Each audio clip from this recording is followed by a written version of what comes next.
நல்ல சமாரியன் இயேசு என்னை தேடி வந்தாரே.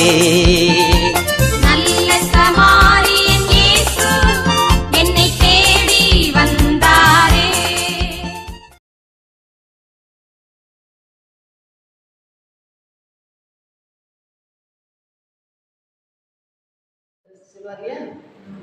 விசுவாச நாடு சியோனிலே எக்காலம் ஊதுங்கள், ஜனங்களை கூட்டுங்கள், உங்கள் உடைகளை கிழித்துக் கொள்ள வேண்டாம், இதயத்தை கிழித்துக் கொள்ளுங்கள். நான் சொல்றேன் இன்னைக்கு சிலுவை பாதைமானவர்களே, இந்த உபவாச நாட்களில் இந்த சிலுவை பாதை ஆராதனையை நாம் நடத்துவது ஏதோ வந்தோம் சிலுவை பாதையில் கலந்து கொண்டு சென்றோம் என்பதற்காக இந்த ஆராதனை நியமிக்கப்படவில்லை.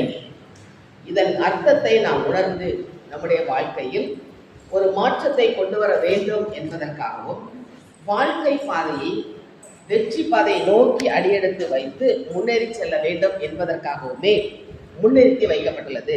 இதனை நாம் கருத்தில் கொண்டு இந்த நாளில் நாம் நடத்தும் இந்த சிலுவை பாதை ஆராதனை வெற்றி பாதை ஆராதனையாக மாற நாம் ஒவ்வொரு நாளும் கடைபிடிக்க நம்மை முழுமையாக அர்ப்பணித்து முழு மனதோடு முழு உள்ளத்தோடு கலந்து கொண்டு இயேசுராஜா சிலுவையில் வெற்றி சிறந்தது போல நாமும் வெற்றி சிறக்க ஜெபிப்போம்.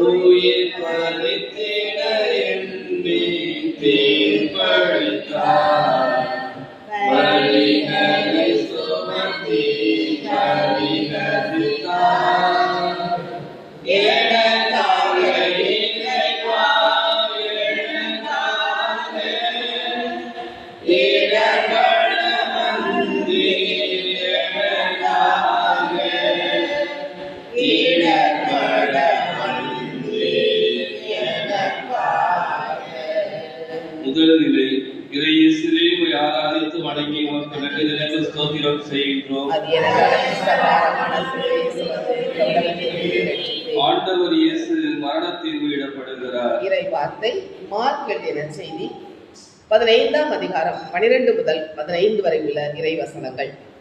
பிலாத்து மீண்டும் அவர்களை பார்த்து, அப்படியானால் நீங்கள் யூதரின் அரசர் என்றும் குறிப்பிடும் இவனை நான் என்ன செய்ய வேண்டும் என்று கேட்டான். அவர்கள் அவனை சிலுவையில் அறையும் என்று மீண்டும் கத்தினார்கள். அதற்கு பிலாத்து, இவன் செய்த குற்றம் என்ன என்று கேட்க அவர்கள் அவனை சிலுவையில் அறையும் என்று இன்னும் உரக்க கத்தினார்கள். ஆகவே பிலாத்து கூட்டத்தினரின் விருப்பத்தை நிறைவேற்றும் வண்ணம் பரபாவை விடுதலை செய்து இயேசுவை கசையால் அடித்து சிலுவையில் அறையும்படி ஒப்பு கொடுத்தார். முதல் நிலை. அன்பு இறைமக்களே, பிலாத்து தீர்வைத்தான் என்று நாம் அன்று நடந்ததை வைத்து பிலாத்துவை குற்றம் சாட்ட தேவையில்லை. இன்றைக்கு நான் எப்படி பேசுகிறேன், எப்படி மற்றவர்களை தீர்ப்பிடுகிறேன் என்று சிந்தித்து பார்க்க இயேசு அழைக்கிறார்.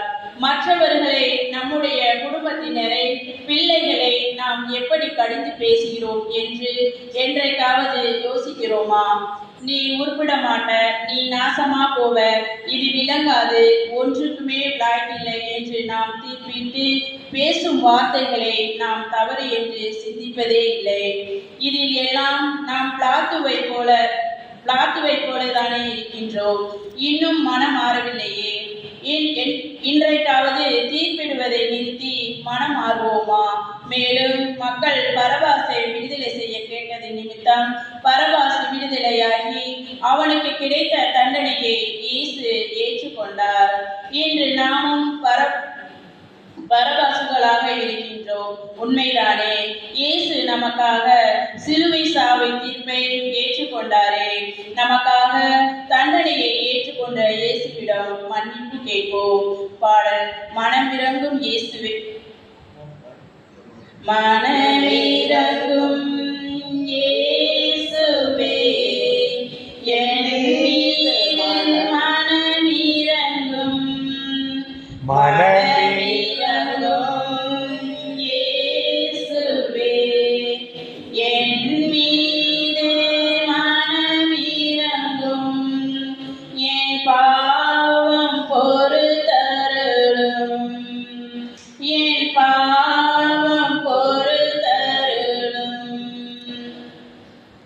எங்கள் மேல் இரக்கமாயிரும் ஆண்டவரே, எங்கள் மேல் இரக்கமாயிரும். இரக்கமாயிரும் ஆண்டவரே, எங்கள் மேல் இரக்கமாயிரும். இறந்த நம்பிக்கையாளர்களின் ஆன்மாக்கள் இறைவனின் இரக்கத்தினால் நிலை வாழ்வார்களாக. தானா சிலுவை சுமக்க வைத்தார் உம்மை மாலா துயரில் துணிக்க வைத்தார்.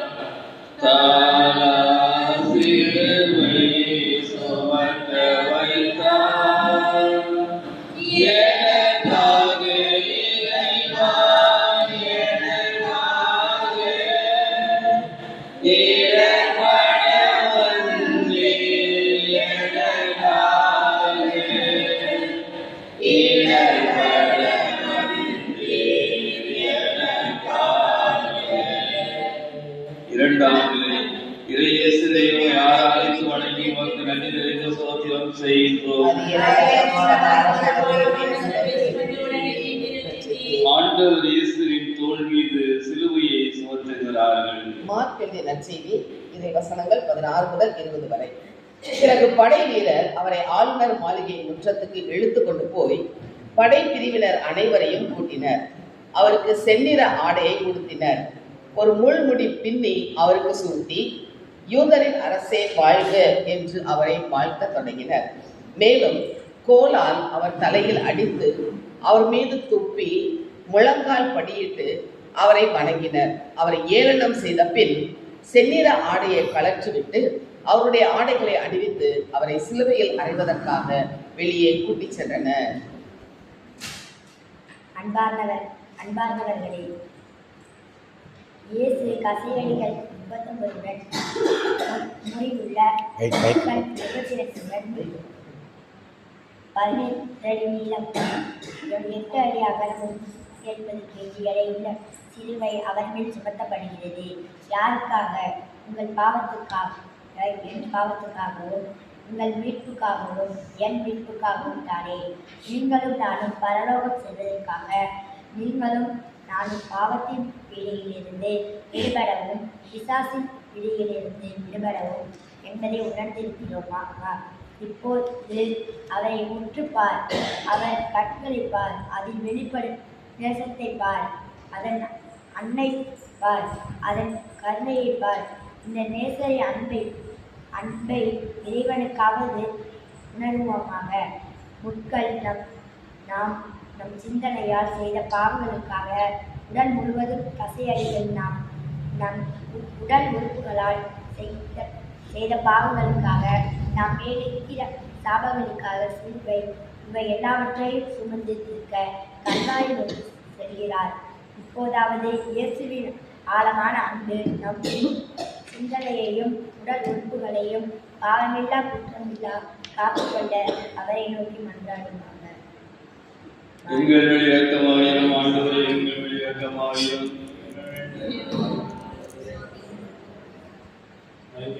இறந்த நம்பிக்கையாளரின் ஆன்மாக்கள் இறைவனின் இரக்கத்தினால் நிறைய பார்வார்களாக.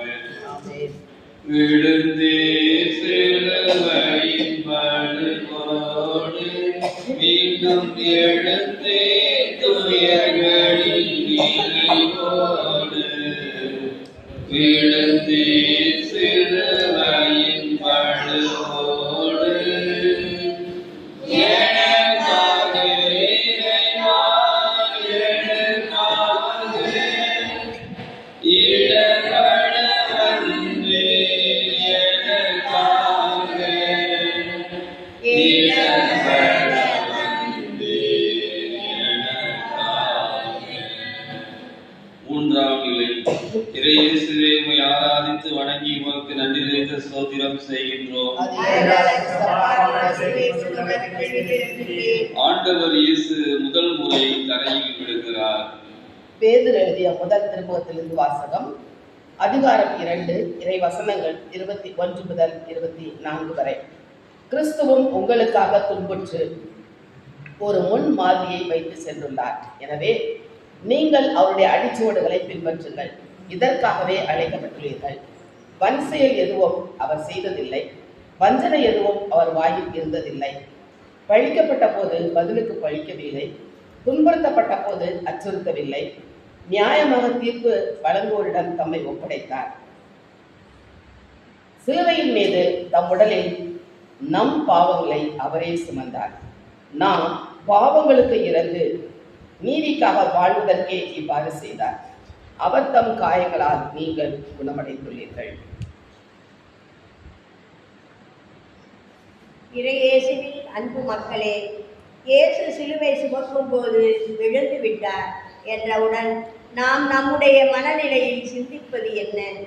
சிலுவை பாரம் தாங்க முடியாமல் விழுந்து விட்டார் என நினைக்கிறோம். அது அல்ல. வெற்றி பாதையை சென்ற இயேசு தோற்று விழவில்லை. இந்த உலகில் பாவத்தை உள்ளே கொண்டு வந்த சாத்தானுக்கு சாவுமணி அடித்தான்.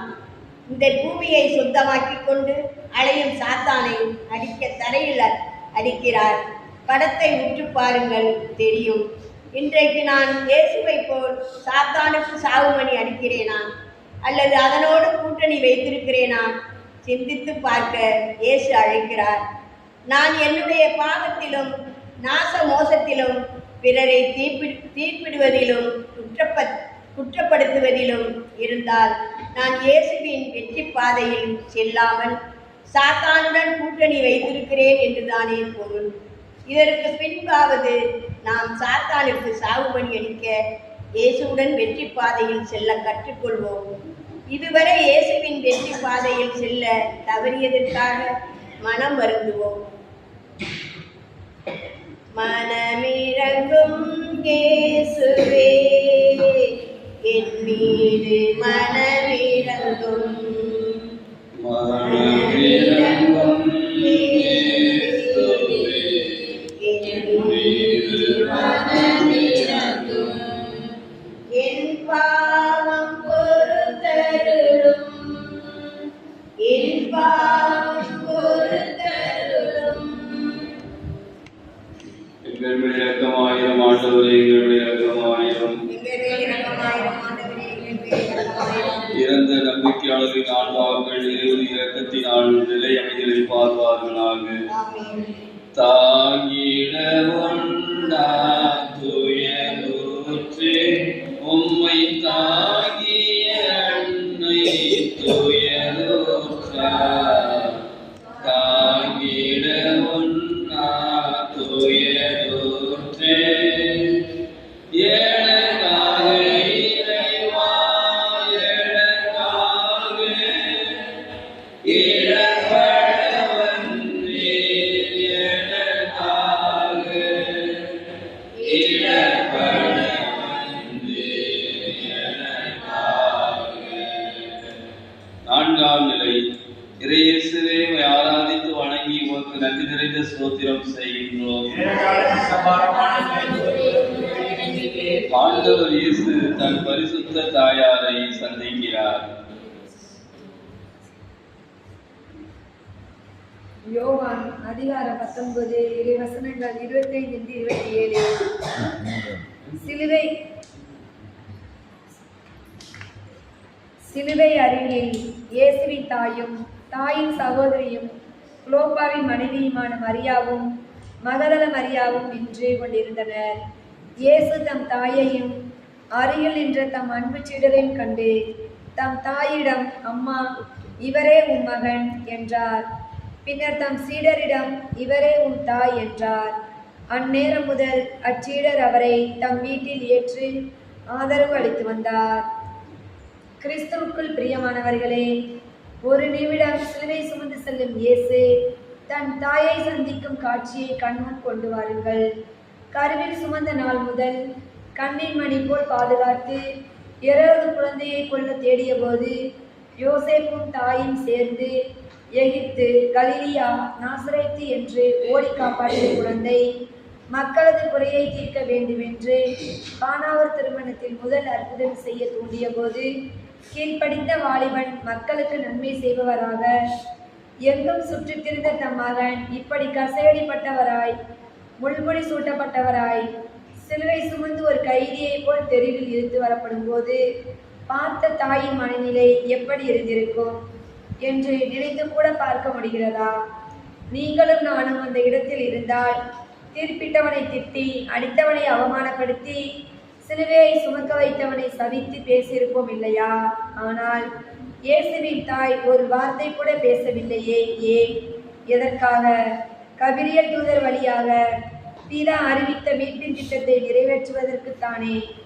மேலும் இயேசு தன் தாயை சந்தித்த போது கண்ணால் பேசி, அம்மா, இந்த மக்கள் மீட்படைய தந்தையிடம் கூட்டிச் செல்ல சிலுவை சுவைக்கிறேன், தயவு செய்து இந்த மக்களை சபித்து விடாதீர்கள் என்று கெஞ்சி இருப்பார்.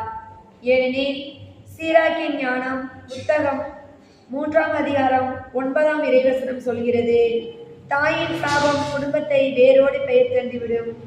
இன்றைக்கு நாம் அன்னை மரியாவை போல் இயேசுவின் மீட்பின் பாதையில் வைராக்கியமாக இருக்கிறோமா? தவறிய நேரங்களுக்காக மனம் அருந்துவோம். ஆடல். மனமிரங்கும் இயேசுவே என் மீது மனமிரங்கும், என் பாவம் பொறுத்தருளும். மனமிரங்கும் இயேசுவே என் மீது மனமிரங்கும், என் பாவம் பொறுத்தருளும். எங்கள் மேல் இரக்கமாயிரும் ஆண்டவரே, எங்கள் மேல் இரக்கமாயிரும். இறந்த நம்பிக்கையாளர்களின் ஆன்மாக்கள் இறைவனின் இரக்கத்தினால் நிலையமதிலை பாதுகார்களாக. மறுத்திட முடியாடிடையானே சீவோன் மறுத்தினாள் தன்னை உம்மோடு. மறுத்திட முடியாடிடையானே எனக்காக இறைவா, எனக்காக இடர்பட வந்தீர், எனக்காக இடர்பட வந்தீர், எனக்காக. ஐந்தாம் நிலை. இறையேசுவே, உம்மை ஆராதித்து வணங்கி உமக்கு நன்றி நிறைந்த ஸ்தோத்திரம் செய்கின்றோம். ஆண்டவர் இயேசுவின் சிலுவையை சுமக்க சீமோன் உதவுகிறார். மார்க் எழுதின செய்தி 15ஆம் அதிகாரம் 21வது இறைவசனம்.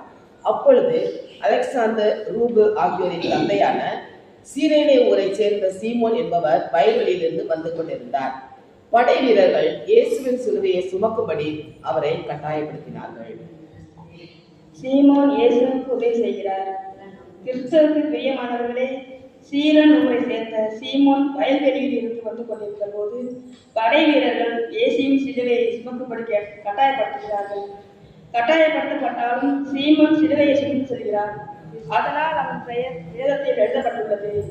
இன்றைக்கும் நாம் அதை சிலுவை பாதையில் தியானிக்கின்றோம். இன்றைக்கு நாம் எந்த நிலையில் இருக்கின்றோம் என்று சிந்தித்து பார்ப்போம்.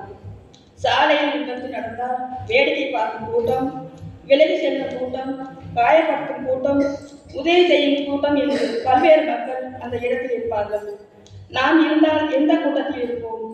இயேசு சொன்ன வார்த்தை, மிக சிறியோராகிய என் சகோதர சகோதரர்கள் ஒருவருக்கு நீங்கள் செய்ததெல்லாம் எனக்கே செய்தீர்கள். நாம் கண் கொண்டால் நமக்கு தெரிந்தும் துன்புறும் மக்கள் யாராக இருந்தாலும் மனமுகந்து உதவி செய்ய முன்வர வேண்டும் என்று இயேசு விரும்புகிறார். நாம் அப்படிப்பட்ட உதவியை செய்யக்கூடிய மனநிலையை நமக்கு தருமாறு இயேசுவிடம் நம்மை அர்ப்பணிப்போம். இதுவரை நாம் உதவி செய்ய வாய்ப்பிருந்தும் செய்யாமல் இருந்த நேரங்களுக்காக மனம் வருந்தி மன்னிப்பு கேட்போம். ஜெபம். இரக்கம் நிறைந்த இயேசுவே, உமது பிள்ளைகளாகிய நாங்கள் உதவி செய்ய வாய்ப்பு இருந்தும் வசதி இருந்தும் செய்ய தவறிய நேரங்களுக்காக எங்களை மன்னியும். இனிமேல் நாங்கள் உதவியோடும் மற்றும் உதவி வேண்டும் அவர்களுக்கு நாங்களே முன்வந்து உதவி செய்யக்கூடிய மனப்பக்குவத்தை எங்களுக்கு தாரும். ஆமென். பாடல். மனமிரங்கும் இயேசுவே, இயேசுவே என் மீது என் பாவம் பொறுத்தருளும். எங்கள் மேல் இரக்கமாயிரும் ஆண்டவரே, எங்கள் மேல் இரக்கமாயிரும். இறந்த நம்பிக்கையாளர்களின் ஆன்மாக்கள் இறைவன் இரக்கத்தினால் நிலையமில் பார்வார்களாக. நிலையாய் பதித்த கண்டது மகனம் அன்பின் இடையாய் மாறின் சிறு துணியில் நிலையாய் பதிந்தது வதனம் எனக்காக இறைவா எனக்காக இறைவன வந்தீர் எனக்காக இறைவன வந்தீர் எனக்காக. ஆறாம் நிலை. இறையேசுவே உம்மை ஆராதித்து வணங்கி உமக்கு நன்றி நிறைந்த ஸ்தோத்திரம் செய்கின்றோம். ஆண்டவர் இயேசுவின் இரத்த வேர்வை பிடித்த திருமுகத்தை வெரோனிக்காள் துடைக்கிறார். மார்க்கில் தினச்செய்தி 15ஆம் அதிகாரம் 40 மற்றும் 41 இறைவசனம். பெண்கள் சிலரும் தொலைவில் நின்று உற்று நோக்கிக் கொண்டிருந்தனர். அவர்களுள் மகதலா மரியாவும், சின்ன யாக்கோபு, யோசே ஆகியோரின் தாயாகிய மரியாவும், சலோமி என்பவரும் இருந்தனர். இயேசு கலிலேயாவில் இருந்தபோது அவர்கள் அவரை பின்பற்றி அவருக்கு பணிவிடை செய்து வந்தவர்கள். அவருடன் எருசலேமுக்கு வந்திருந்த வேறு பல பெண்களும் அங்கே இருந்தார்கள். கிறிஸ்துவின் அன்பர்களே, இயேசு சிலுவை சுமந்து செல்லும்போது பின்னாக வந்த அழுது புலம்பிய பெண்கள் பலர், மாரடித்து அழுதவர்கள் பலர், ஒப்பாரி வைத்தவர்கள் பலர்.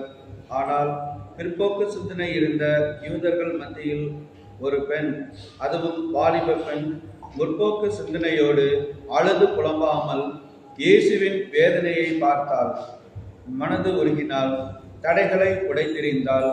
தன்னால் அவருக்கு ஆறுதல் அளிக்க முன்வந்து இயேசுவின் இரத்தம் வழிந்த முகத்தை துடைக்கிறாள். அற்புதம் நடக்கிறது. ஆறுதல் அடைந்த இயேசு அவர் முகத்தை அத்துணியில் பதித்து அவளுக்கு பரிசாக கொடுக்கிறார். நாம் கற்றுக்கொள்ள வேண்டியது, நாம் யாரை போல் இருக்கிறோம்?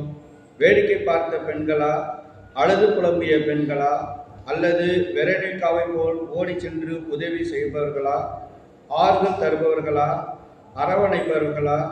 சிலுவை பாடுகளை தியானித்த பின் அழுது கொண்டு செல்ல வேண்டாம். ஆக்கப்பூர்வமான சிந்தனையோடு தேவைப்படுபவர்களுக்கு ஆறுதல் கொடுக்க, அரவணைக்க, ஆற்றி தேற்றிட வெரோனிக்காவை போல முன் வருவோமா? ஜெபம். வெரோனிக்காவின் ஆறுதலை ஏற்றுக்கொண்டு பரிசளித்த இயேசுவே, நாங்களும் எங்கள் வாழ்வில் ஏழைகளுக்கு இரங்கவும், அழுவோருக்கு ஆறுதல் கூறவும், பசியுற்றோருக்கு உணவு வழங்கவும், ஆடை இல்லாதோருக்கு ஆடை வழங்கவும், துன்பத்தில் பாடுவோரின் துயரை துடைக்கவும் கூடிய மனப்பக்குவத்தை எங்களுக்கு தாரும். ஆமென். மனமிரங்கும் இயேசுவே, என் மீது மனம் இறங்கும், என் பாவம் பொறுத்தருளும். எங்களுடைய இரக்கமாயிரும் ஆண்டவரே, எங்களுடைய இரக்கமாயிரும். இறந்த நம்பிக்கையாளரின் ஆன்மாக்கள் இறைவனின் இரக்கத்தினால் நிலை அமைதிகளில் பாடுவார்களாக.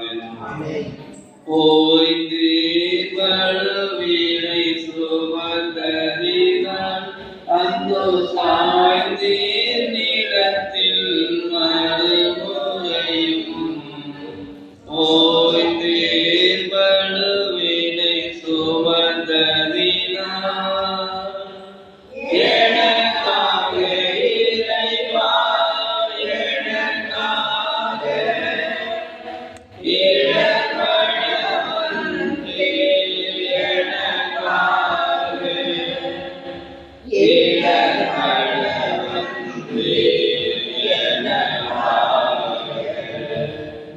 ஏழாம் நிலை.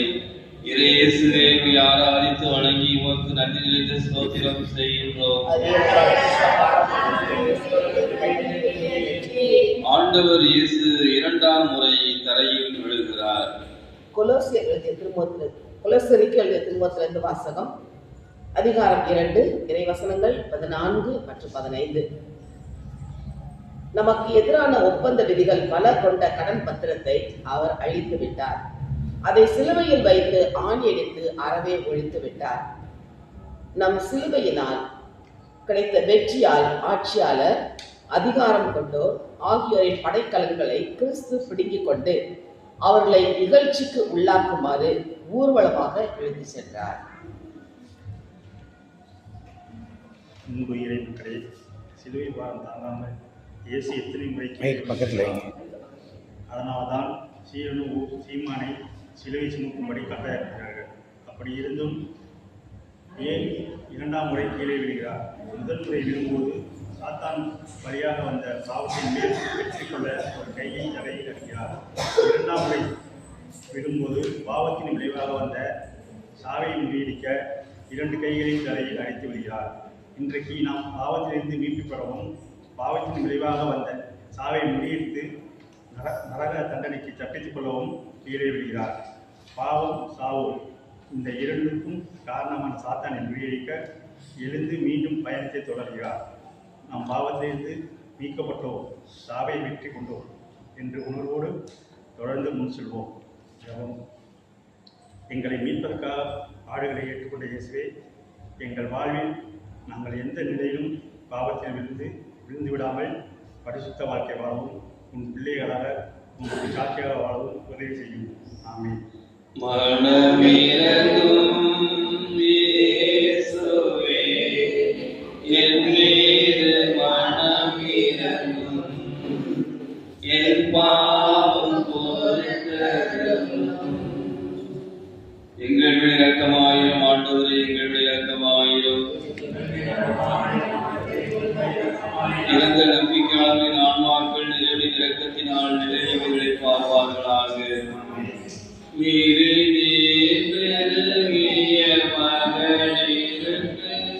அன்பு மொழி நீர்கல்வி வழி தொடர்ந்து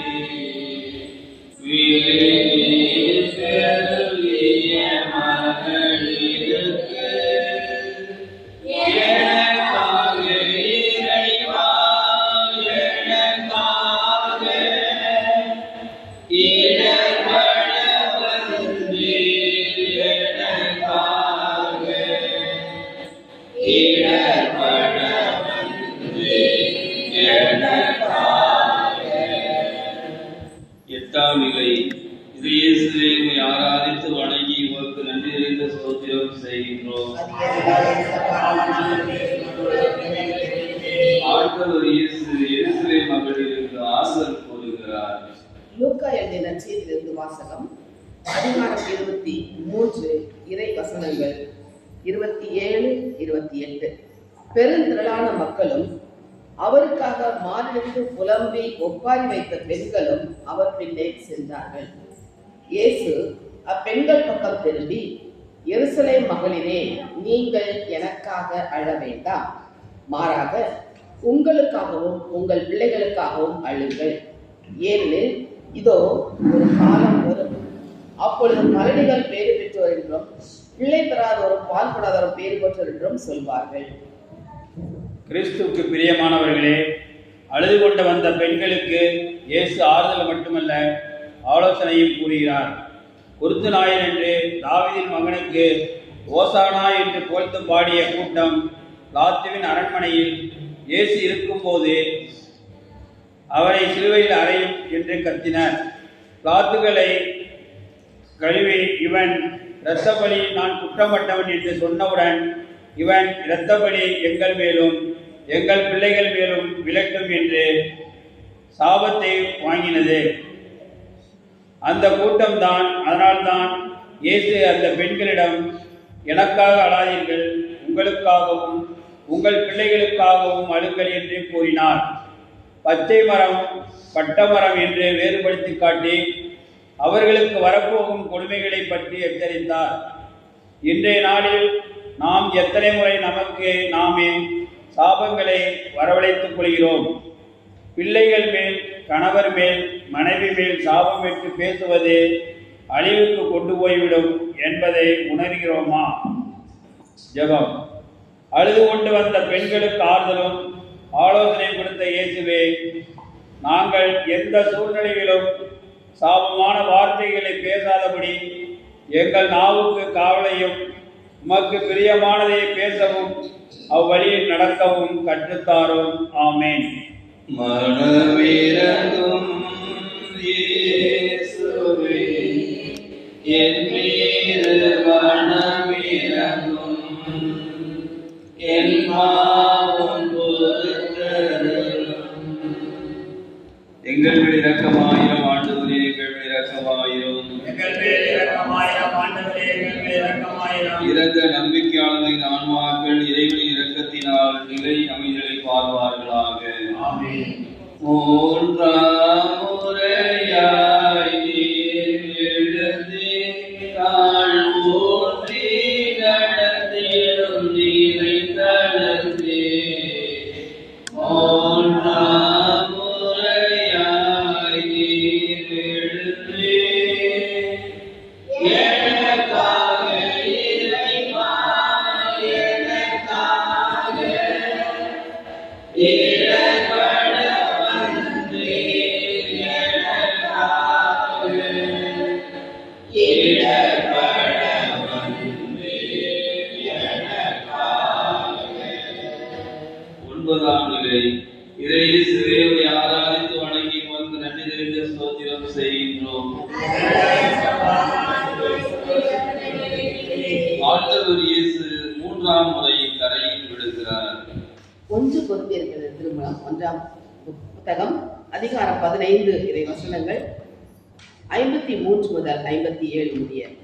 ஏனெனில் அழிவுக்குரிய இவ்வுடல் அழியாமையை அணிந்தாக வேண்டும், சாவுக்குரிய இவ்வுடல் சாகாமையை அணிந்தாக வேண்டும்.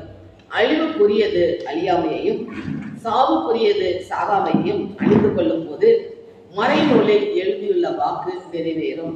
சாவு முற்றிலும் ஒழிந்தது, வெற்றி கிடைத்தது. சாவே, உன் வெற்றி எங்கே? சாவே, உன் கொடுக்கு எங்கே? பாவமே சாவின் கொடுக்கு. பாவத்துக்கு வலிமை தருவது திருச்சட்டமே. ஆகவே நம் ஆண்டவர் இயேசு கிறிஸ்துவின் வழியாக நமக்கு இந்த வெற்றியை கொடுக்கும் கடவுளுக்கு நன்றி. அன்பு இறைமக்களே, இயேசு முதல் முறை கீழே விழுந்து பாவத்திலிருந்து நம்மை மீட்க, 2ஆம் முறை விழுந்தது பாவத்தின் விளைவான மரணத்தினின்றும் நாம் விடுதலை பெற்றுக்கொள்ள, 3ஆம் முறை கீழே விழுந்தது பாவம் சாவு இரண்டுக்கும் காரணமான சாத்தானை முறியடிக்க என்பதை நாம் உணர்ந்து கொள்ள வேண்டும். சாவே, உன் வெற்றி எங்கே? சாவே, உன் கொடுக்கு எங்கே? சாவு முற்றிலும் ஒழிந்தது, வெற்றி கிடைத்தது. இயேசு கிறிஸ்துவின் சிலுவை சாவு வழியாக அந்த வெற்றியை நாம் பெற்றுள்ளோம். எனவே இந்த சிலுவை பாதை தியானத்தின் மூலம் நாம் சாத்தானை மேலும் அவன் வழியாக வந்த பாவத்தின் மேலும் பாவத்தின் விளைவான மரணத்தின் மேலும் வெற்றி பெற்றுள்ளோம் என்ற உணர்வோடு மகிழ்ச்சியோடு தொடர்போம். ஜெபம். எங்களுடைய வெற்றி வாழ்க்கைக்காக 3ஆம் முறை கீழே விழுந்து எழுந்த இயேசுவே, உமது பிள்ளைகளாகிய நாங்கள் எந்த நிலையிலும் பாவத்தில் விழுந்து விடாதபடி பரிசுத்த வாழ்க்கை வாழ உதவி செய்யும். ஆமென். மனமிரங்கும் இயேசுவே, என் மீது மனமிரங்கும், என் பாவம் பொறுத்தருளும். எங்கள் மேல் இரக்கமாயிரும் ஆண்டவரே, எங்கள் மேல் இரக்கமாயிரும். இறந்த நம்பிக்கையாளர்களின் ஆன்மாக்கள் இறைவனின் இரக்கத்தினால் நிலை மாறுவார்களாக. உடைகளை களைந்திட உமை தந்தே, இரத்த மடைகள் திறந்திட வேண்டுந்தே. உடைகளை களைந்திட உமை தந்தே, எனக்காக இறைவா, எனக்காக இடர்பட வந்தீர், எனக்காக இடர்பட வந்தீர், எனக்காக. 10ஆம் நிலை. இறையேசுவே, உம்மை ஆராதித்து வணங்கி உமக்கு நன்றி நிறைந்த ஸ்தோத்திரம் செய்கின்றோம். ஆண்டவர் இயேசுவின் ஆடைகளை களைகிறார்கள். யோவான் எழுதிய நற்செய்தியிலிருந்து வாசகம் அதிகாரம் 19 இறை வசனங்கள் 23, 24. இயேசுவை சிலுவையில் அறைந்த பின் படை வீரர் அவருடைய மேலுடைகளை 4 பாகமாக பிரித்து ஆளுக்கு ஒரு பாகம் எடுத்துக்கொண்டார்கள். அங்கியையும் அவர்களே எடுத்துக்கொண்டனர். அந்த அங்கி மேலிருந்து கீழ் வரை தையலே இல்லாமல் நெய்யப்பட்டிருந்தது. எனவே அவர்கள் ஒருவர் ஒருவரை நோக்கி, அதை கிழிக்க வேண்டாம், அது யாருக்கு கிடைக்கும் என்று பார்க்க சீட்டு குலுக்கி போடுவோம் என்றார்கள். என் ஆடைகளை தங்களுக்குள் பகிர்ந்து என் உடை மீது சீட்டு போட்டார்கள் என்னும் மறைநூல் வாக்கு இவ்வாறு நிறைவேறியது.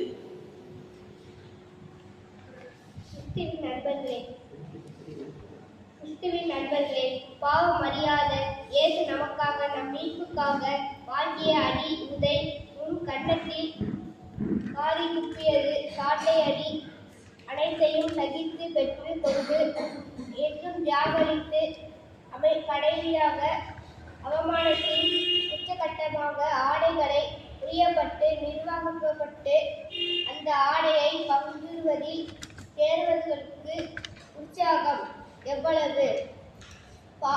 பாடுகள், வேதனைகள், அவமானம், இந்த வேதனைகள் எல்லாம் எதற்காக? யாருக்காக? நம் ஒருவருக்காகவும் தானே. நாம் ஏன் ஏற்று பாவம் செய்து கொண்டிருக்கின்றோம்? அவரை அவமானம் படுத்துவோமா? மீண்டும் சிலுவை அறிய ஆசைப்படுவோமா? இயேசு நம்மிடம் எதை, ஜனமே, நாம் உனக்கு என்ன தியாகம் செய்தேன், எதில் உனக்கு துயர் தந்தேன், எனக்கு பதில் நீங்க வேண்டுமென்று கேட்டாமல் பத்தில் சொல்வோம். ஒன்றிலிருந்து சாத்தானுக்கு அடிபணியாக மாட்டோம். அவர் வழியாகவும் பாவத்தை செய்ய மாட்டோம். அவர் வழியாக வந்த அன்புமிகு சாவு என்னை மேற்கொள்ளாது என்று உறுதி எடுப்போம். ஜெபம். உச்சகட்ட அவமானத்தையும் எதற்காக என்று வெற்றி சிறந்த இயேசு நாங்கள் இருந்தாமல் பரிசு வாழ்க்கை வாழ்வு பின்னாக அமைதி உம்மோடு பங்கு கொள்ள நீர் எங்களை வழித்திட வேண்டுமென்று உங்களிடம் எங்களை அர்ப்பணிக்கின்றோம். ஏற்று எங்களை வழிநடத்தும். ஆமென். மனமிரங்கும் இயேசுவே, என் மீது மனமிரங்கும், என் பாவம் பொறுத்தருளும். எங்கள் மேல் இரக்கமாயிரும் ஆண்டவரே, எங்கள் மேல் இரக்கமாயிரும். இறந்த நம்பிக்கையாளரின் ஆன்மாக்கள் இறைவனின் இரக்கத்தினால் நிலை அமைதலை பார்வார்களாக. பொங்கிய உதிரம் வழித்திடவே உம்மை தொங்கிட செய்தார் சிலுவையிலே. பொங்கிய உதிரம் வழித்திடவே எனக்காக இறைவா, எனக்காக இடர்பட வந்தீர், எனக்காக இடர்பட வந்தீர், எனக்காக. 11ஆம் நிலை. இறை இயேசுவே, உம்மை ஆராதித்து வணங்கி உமக்கு நன்றி நிறைந்து ஸ்தோத்திரம் செய்கின்றோம். ஆண்டவர் இயேசுவை சிலுவையில் அறைகிறார்கள். லூக்கா எழுதிய நற்செய்தி அதிகாரம் 23 இறைவசனங்கள் 32, 33. வேறு 2 குற்றவாளிகளையும் மரண தண்டனைக்காக அவர்கள் அவரோடு கொண்டு சென்றார்கள்.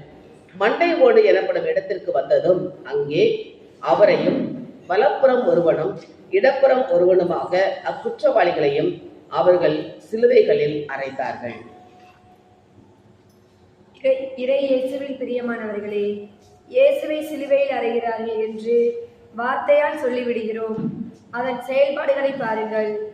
சிலுவையில் அறைவதற்காக சிலுவை மேல் படுக்க வைத்த போது முள்முடியிலுள்ள 3 அங்குலம் நீளமுள்ள 72 முட்கள் தலையில் குத்தும்போது ஏற்பட்ட வேதனை ஒருபுறம், வேதனையுற்ற மக்களுக்கு உதவி செய்த கரங்கள் விரிக்கப்பட்டு நன்மை செய்ய ஓடி அலைந்த கால்கள் முடக்கப்பட்டு 8 அங்குல நீளம் 3/4 அங்குலம் அகலமுள்ள 3 ஆணிகள் கைகளிலும் கால்களிலும் கொல்லன் பட்டறையில் பயன்படுத்தப்படும் சுத்தியலால் சம்மட்டியால் ஓங்கி அடிக்கப்பட்ட வேதனை ஒருபுறம், இதெல்லாம் யாருக்காக, எதற்காக? நமக்காகத்தானே.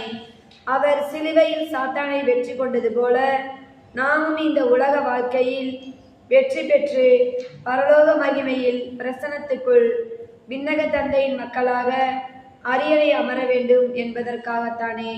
எனவே நாம் இந்த உலகில் நமக்கு இருக்கும் சோதனைகள், பாவங்கள் எல்லாவற்றையும் சிலுவையில் அறைந்து வெற்றி சிறந்த இயேசுவோடு இணைந்து அவரை போல பரிசுத்த வாழ்க்கை வாழ நம்மை அர்ப்பணித்து ஜெபிப்போம். ஜெபம். எங்களுக்காக சிலுவையில் அறையுண்ட இயேசுவே, நாங்கள் இந்த மாய உலக வலையில் சிக்கிவிடாமல் உம்மை கண்முன் கொண்டு பரிசுத்த வாழ்க்கை வாழ விண்ணக தந்தையின் மக்களாக வாழ உதவி செய்யும். ஆமென். மனமிரங்கும் இயேசுவே, என் மீது மனமிரங்கும், என் பாவம் பொறுத்தருளும். எங்கள் இரக்கமாயிரம் ஆண்டவரே, எங்கள் இரக்கமாயிரம். இறந்த நம்பிக்கையாளரின் ஆன்மாக்கள் இறைவனின் இரக்கத்தினால் நிலை அமைதியை பாதுகார்களாக. இன்னுயிரகன்றது உம்மை கேட்டு பூமியிலொளியில் ஆழ்ந்தது மொழி கேட்டு. இன்னுயிரகன்றது உம்மை கேட்டு எனக்காக இறைவா, எனக்காக இடர்படவன் நீ, எனக்காக இடர்படவன் நீ, எனக்காக. 12ஆம் நிலை. இறையேசுவே, உம்மை ஆராதித்து வணங்கி உமக்கு நன்றி நிறைந்த ஸ்தோத்திரம் செய்கின்றோம். ஆண்டவர் இயேசு சிலுவையில் உயிர் விடுகிறார். மார்க் எழுதிய நற்செய்தி 15ஆம் அதிகாரம் 33 முதல் 38 வரை உள்ள இறைவசனங்கள். நண்பகல் வந்தபொழுது நாடெங்கும் இருள் உண்டாயிற்று. பிற்பகல் 3 மணி வரை அது நீடித்தது. பிற்பகல் 3 மணிக்கு இயேசு எலோயே எலோயே லமா சபக்தானி என்று உரக்க கத்தினார். என் இறைவா, என் இறைவா, ஏன் என்னை கைவிட்டீர் என்பது அதற்கு பொருள். சூழ நின்று கொண்டிருந்தவர்கள் சிலர் அதை கேட்டு, இதோ எலியாவை கூப்பிடுகிறார் என்றனர். அப்பொழுது அவர்களும் ஒருவர் ஓடி சென்று கடற்பஞ்சை எடுத்து புளித்த திராட்சை ரசத்தில் தோய்த்து அதை ஒரு கோலில் மாட்டி அவருக்கு குடிக்க கொடுத்து கொண்டே, பொறுங்கள், எலியா இவனை கீழே இறக்க வருவாரா பார்ப்போம் என்றார். இயேசுவோ உரக்க கத்தி உயிர் திறந்தார். அப்பொழுது திருக்கோவிலில் திரை மேலிருந்து கீழ்வரை 2ஆக கிழிந்தது.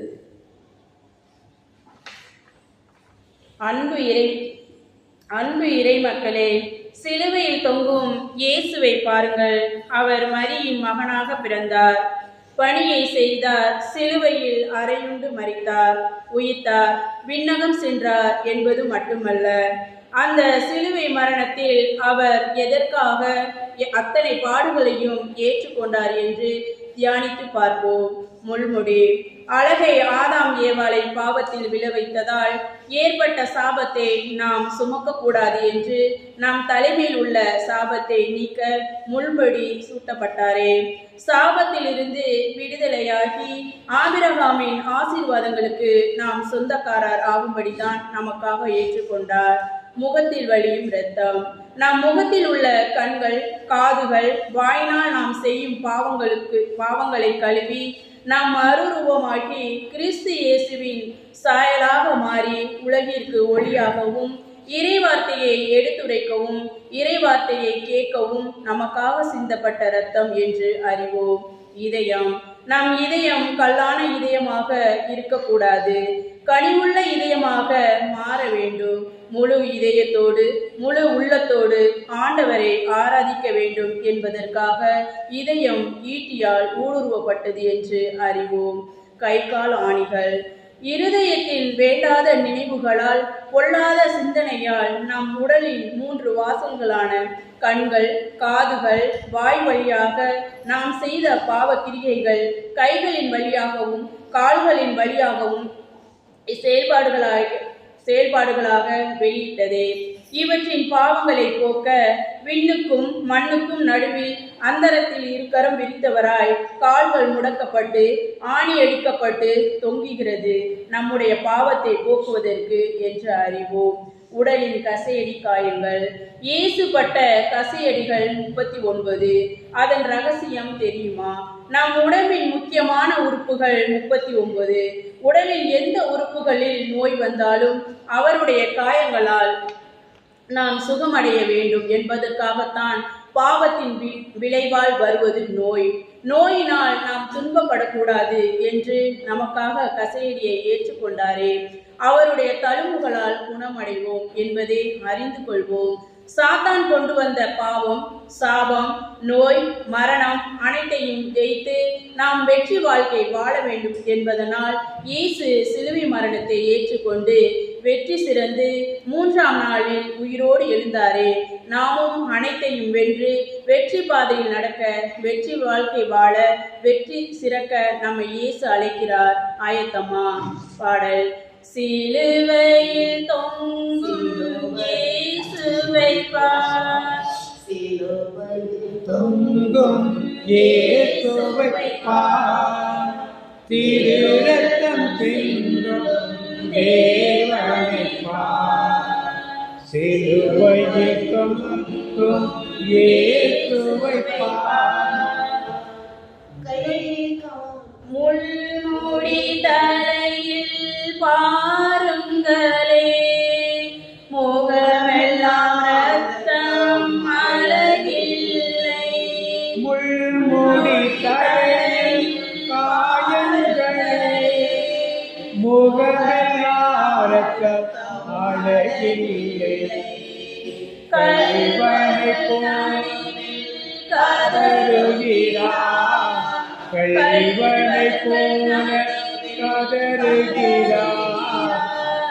கருணை தேவன் நமக்காக, கருணை தேவன் நமக்காக.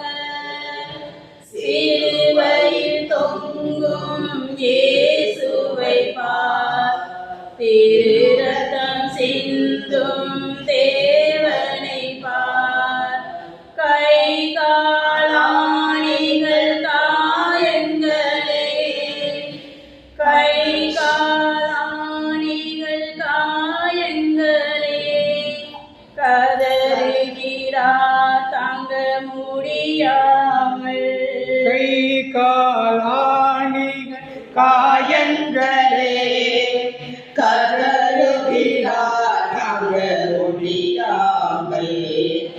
இறைவாயே என்னை கையிலே, இறைவாயே என்னை கையிலே என்றே அழுது புலம்புகிறார், என்றே அழுது புலம்புகின்றார். சிலுவையில் தொங்கும் இயேசுவை பார், திரு ரத்தம் சிந்தும் தேவனை பார். மனமிரங்கும் எங்கள் இரக்கமாயிரும் ஆண்டவரே, எங்கள் இரக்கமாயிரும். இருந்த நம்பிக்கையாளரின் ஆன்மாக்கள் இறைவனின் இரக்கத்தினால் நிலை பார்வார்களாக. துயருற்று துடித்தார் உளம் நைந்து, அன்னை உயிரற்ற உடனிலை மடி சுமந்து. துயருற்று துடித்தார் உளம் நைந்து, எனக்காக இறைவா, எனக்காக இடர்பட வந்தீர், எனக்காக இடர்பட வந்தீர், எனக்காக. 13ஆம் நிலை. இறையேசுவே உம்மை ஆராதித்து வணங்கி உமக்கு நன்றி நிறைந்த ஸ்தோத்திரம் செய்கின்றோம். ஆண்டவர் இயேசுவின் திருவுடலை சிலுவையிலிருந்து இறக்கி அன்னை மரியின் மடியில் வளர்த்திருந்தார்கள். லூக்கா எழுதிய நற்செய்தி 2ஆம் அதிகாரம் 34-35 இறைவசனங்கள். சிமியோன் அவர்களுக்கு ஆசி கூறி அதன் தாயாகிய மரியாவை நோக்கி, இதோ இக்குழந்தை இஸ்ரவேல் மக்களுள் பலரின் வீழ்ச்சிக்கும் எழுச்சிக்கும் காரணமாக இருக்கும், எதிர்க்கப்படும் அடையாளமாகவும் இருக்கும். இவ்வாறு பலருடைய மறைவான எண்ணங்கள் வெளிப்படும். உமது உள்ளத்தையும் ஒரு வாள் ஊடுருவி பாயும் என்றார். இயேசுவின் அன்பு மக்களே, குழந்தை இயேசுவை ஆலயத்தில் அர்ப்பணிக்க சென்றபோது சிமியோன் இறைவாக்கினர் சொன்ன இறை வார்த்தையின்படி உமது உள்ளத்தையும் ஒரு வாள் ஊடுருவி பாயும் என்ற நிலையில் தாய் மரியின் உள்ளத்தை ஒரு வாள் ஊடுருகிறது. அந்த தாயின் வேதனை மடியில் கிடத்தப்பட்ட இயேசுவின் உடலை பார்த்தவுடன் எப்படி இருந்திருக்கும் என்று யாராலும் எண்ணி பார்க்க முடியாது. அன்றோடு அத்துக்கமும் தாய்க்கு முடிந்ததா? இல்லை, தொடர்கிறதா? தானிக்க அழைக்கிறோம். வேதத்தின்படி அன்னை மரியாள் பேசிய கடைசி வார்த்தை கானாவூர் திருமணத்தில் பணியாளர்களிடம் இயேசுவை காட்டி அவர் உங்களுக்கு என்ன சொல்கிறாரோ அதன்படி செய்யுங்கள் என்பதுதான். தாயின் விருப்பம் என்ன? நாம் இயேசுவின் வார்த்தையை கேட்டு அதன்படி நடக்க வேண்டும் என்பதுதான். ஆனால் நாம் என்ன செய்கிறோம்? இயேசு விரும்பியபடி நாம் நம் வாழ்க்கையில் நடக்கிறோமா? அவர் நமக்கு கொடுத்த பணிகளை செய்கிறோமா என்று கேட்டால் 90% இல்லை என்று தான் சொல்வோம். இது நம் தாய் மரிக்கு துக்கத்தை கொடுக்காதா? இயேசு சிலுவையில் தொங்கும்போது சிலுவை அருகில் நின்ற தன் அன்பு சீடர் யோவானிடம் இதோ உன் தாய் என்று ஒப்படைத்தார். அது முதல் அவர் தாயை தன் வீட்டில் ஏற்று ஆதரித்து வந்தார்.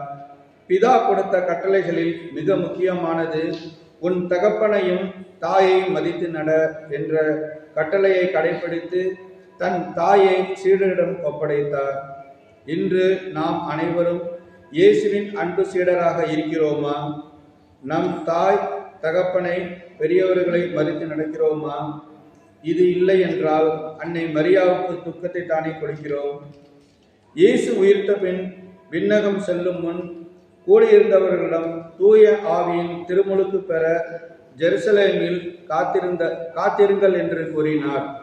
இயேசுவின் சீடர்களும் சில பெண்களும் தாய் மரியாவோடு இணைந்து ஒருமனப்பட்டவர்களாய் ஜெபித்து தூய ஆவியின் வல்லமையை அபிஷேகத்தை பெற்றுக்கொண்டார்கள். இன்று நாம் நம் வீடுகளில் கூடி ஜெபிக்கிறோமா? தூய ஆவியின் அபிஷேகம் பெற்று இறைப்பணியை செய்கிறோமா? இல்லை என்றால் அன்னை மரியாவுக்கு இன்றும் நாம் துக்கத்தை கொடுக்கிறவர்களாகத்தானே இருக்கிறோம்.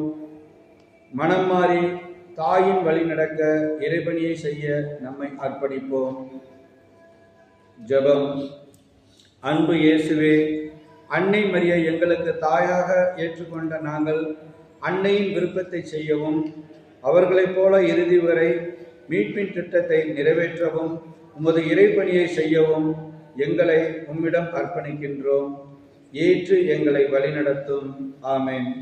மனமிரங்கும் இயேசுவே, என் மீது மனமிரங்கும், என் பாவம் பொறுத்தருளும்.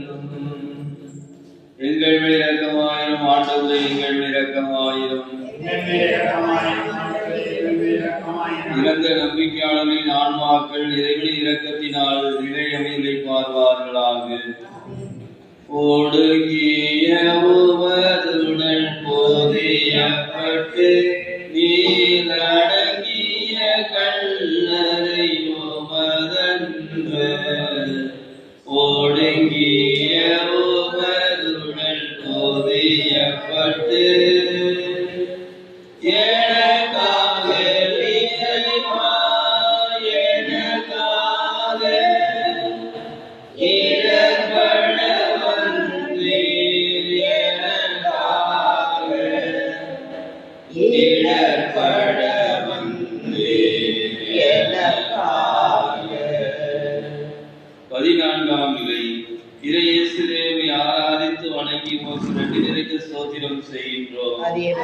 கஷ்ட பாரமான சிலுவையை சுமந்து உலகத்தை மீண்டு ரட்சித்தார். ஆண்டவர் இயேசுவின் திரு உடலை கல்லறையில் அடக்கம் செய்கிறார்கள்.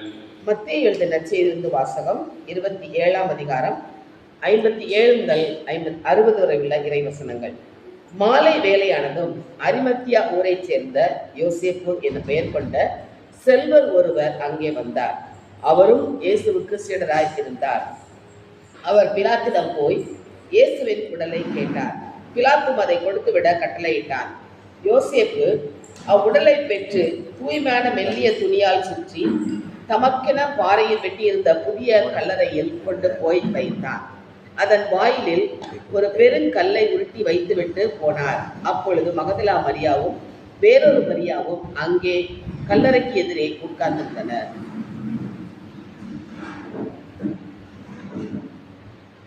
இயேசுவின் பிரியமான சகோதர சகோதரிகளே, இயேசு சிலுவை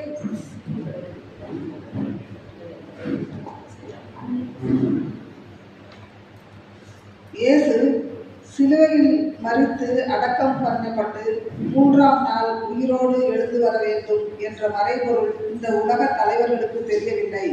தெரிந்தால் இயேசுவை சிலுவையில் அறைந்திருக்க மாட்டார்கள். அவர்கள் நினைத்தது இயேசுவின் வரலாறு முடிந்தது என்று. ஆனால் உலக வரலாறே கிறிஸ்துவுக்கு முன் கிறிஸ்துவுக்கு பின் என்று இரண்டாக பிரிக்கப்பட்டது. எவ்வளவு பிரியமும் ரகசியம், எவ்வளவு மாபெரும் ரகசியம்! கிறிஸ்து அடக்கம் பண்ணப்பட்டது எதற்காக? நாம் நம்முடைய பாவங்களை, அக்கிரமங்களை, மீறுதல்களை, குற்றங்களை அடக்கம் பண்ணிவிட்டு அவரை போல் மறுரூபமாகி எழுந்திருக்க வேண்டும் என்ற தேவ திட்டம் நிறைவேறுவதற்காகத்தான். முதல் மனிதன் ஆதாம் ஏவாள் செய்த பாவத்தினால் இந்த உலகில் பாவம், சாபம், மரணம் நுழைந்தது. அதை சிலுவையில் அழித்து அடக்கம் பண்ணி மகிமையில் பங்கு பெற வேண்டும் என்றுதான் 2ஆம் ஆதாமாகிய இயேசு அடக்கம் பண்ணப்பட்டார். நாம் நமக்கு கிடைத்திருக்கும் இந்த நல்ல வாய்ப்பை பயன்படுத்தி நம்முடைய எல்லா தீய செயல்களையும் சிந்தனைகளையும் அடக்கம் பண்ணிவிட்டு அவரை போல் மறுரூபமடைய நம்மை அர்ப்பணிப்போம். ஜெபம். எங்களுக்காக மரித்து அடக்கம் பண்ணப்பட்டு மறுரூபம் அடைந்த இயேசுவே, இன்று நாங்கள் எங்களுடைய ஊனியல்பின் செயல்களான கோபம், கெட்ட நடத்தை, பகைமை, பொறாமை, சண்டை, சச்சரவு, கசப்பு, வெறுப்பு, குடிவெறி, பிரிவினை, களியாட்டம் முதலியவற்றை அடக்கம் செய்துவிட்டு உம்மை போல் மறுரூபமாகி உமக்கு பிரியமான பிள்ளைகளாக வாழ எங்களுக்கு உதவியரும். ஆமென்.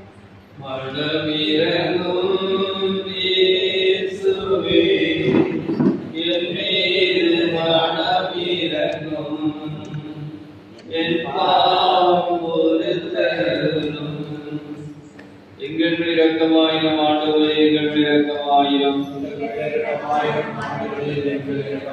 இறந்த நம்பிக்கையாளரின் ஆன்மாக்கள் இரண்டு இரக்கத்தினால் விரைவில் பார்வார்களாக. ஆமோஸ் புத்தகம் 3ஆம் அதிகாரம் 7ஆம் வசனம் வாசிக்கிறோம். தம் ஊழியர்களாகிய இறைவாக்கினருக்கு தம் மறைபொருளை வெளிப்படுத்தாமல் தலைவராகிய ஆண்டவர் எதுவும் செய்வதில்லை. இந்த 2 பசங்க முன்னாடி வர சொல்லுங்க. ஏன் அங்க போய் உட்காந்துருக்கீங்க? முன்னாடி கவனி முன்னாடி திருப்பி வாசிக்க ஒருத்தர். தம் ஊழியராகிய இறைவாக்கினர்களுக்கு தம் மறைபொருளை வெளிப்படுத்தாமல் தலைவராகிய ஆண்டவர் ஏதும் செய்வது இல்லை. எல்லாம் கவனிச்சிங்களா? என்ன பேசிட்டு இருக்கீங்க? என்னாச்சு? கண்டுபிடிக்க முடியலையா? என்ன சொல்றாரு ஆண்டவர்? தம்பி என்ன சொல்றாரு? தம்பி ஒன்று என்ன சொல்றாரு ஆண்டவர்? பையங்க யாரும் சொல்லுங்க, என்ன சொல்றாரு? என்ன வாசிச்சாங்க? இங்க பாக்க என்ன வாசிச்சாங்க? சொல்லுமா. ஊழியர்களாகிய இறைவாக்கினருக்கு தம் மறைபொருளை வெளிப்படுத்தாமல் தலைவராக ஆண்டவர் எதுவும். இப்ப ஆண்டவராகிய ஊழியர் யாரு? ஆண்டோட ஊழியர் யாரு? அப்ப உங்களிடம் எதையும் சொல்லாமல் ஆண்டவர் எதையும் செய்ய மாட்டேங்கிறார். திருப்பி வாசிக்கிற வசனத்தை வாக்கியமா ஊழியர்களாகிய இறைவாக்கினர்களுக்கு தம் மறைபொருளை வெளிப்படுத்தாமல் தலைவராகிய ஆண்டவர். இதை நம்புறீங்களா? நம்புறீங்களா? ஒரு ஆமென் சொல்லுமா? அப்ப நீங்களும் நானும் ஒரு இறைவாக்கினர் உண்மை என்றால் ஆண்டவர் நம்மளுடைய சொல்லாமல் எந்த காரியத்தையும் செய்ய போது கிடையாது. ஜெபம் பண்றப்ப ஆண்டவர் காட்சி வழியாக வெளிப்படுத்துவார், கனவு வழியாக ராத்திரி ஆண்டவர் பேசுவார். இதெல்லாம் நம்ம நோட் பண்ணி வச்சு என்ன ஆண்டவர் பேசுறார் என்று தெரிந்து கொண்டோம்னால் ஆண்டவர் என்ன சொல்ல விரும்புறது தெளிவாக நமக்கு தெரியும். நாம் அதெல்லாம் ஒரு பெருசுப்படுத்துறதே கிடையாது.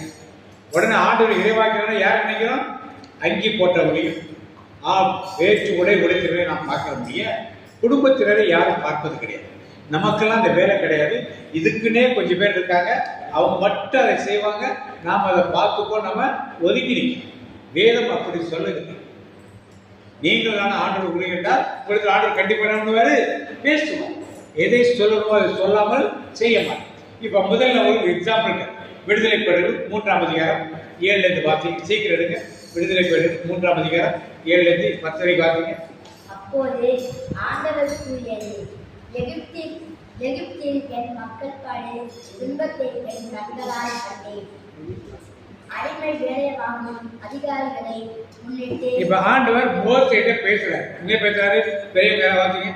அப்போது ஆண்டவர் கூறியது, எகிப்தில் என் மக்கள் படும் துன்பத்தை என் கண்களால் கண்டேன். அடிமை வேலை வாங்கும் அதிகாரிகளை முன்னிட்டு அவர்கள் எழுப்பும் குரலையும் கேட்டேன். அவர்களின் துயரங்களை நான் அறிவேன். எனவே எகிப்தின் பிடியிலிருந்து அவர்களை விடுவிக்கவும் அந்நாட்டிலிருந்து பாலும் தேனும் மொழியும் நல்ல கடந்ததோர் நாட்டிற்கு, அதாவது கானானியர், இத்தியர், எமோரியர், பெரிசியர், இப்பியர், எபூசியர் வாழும் நாட்டிற்கு அவர்களை நடத்தி செல்லவும் இறங்கி வந்துள்ளேன். இப்போது இதோ இஸ்ரேலின் மக்களின் அலுவலர் என்னை எட்டியுள்ளது. மேலும் எகிப்தியர் அவர்களுக்கு இழைக்கும் கொடுமையையும் கண்டுள்ளேன்.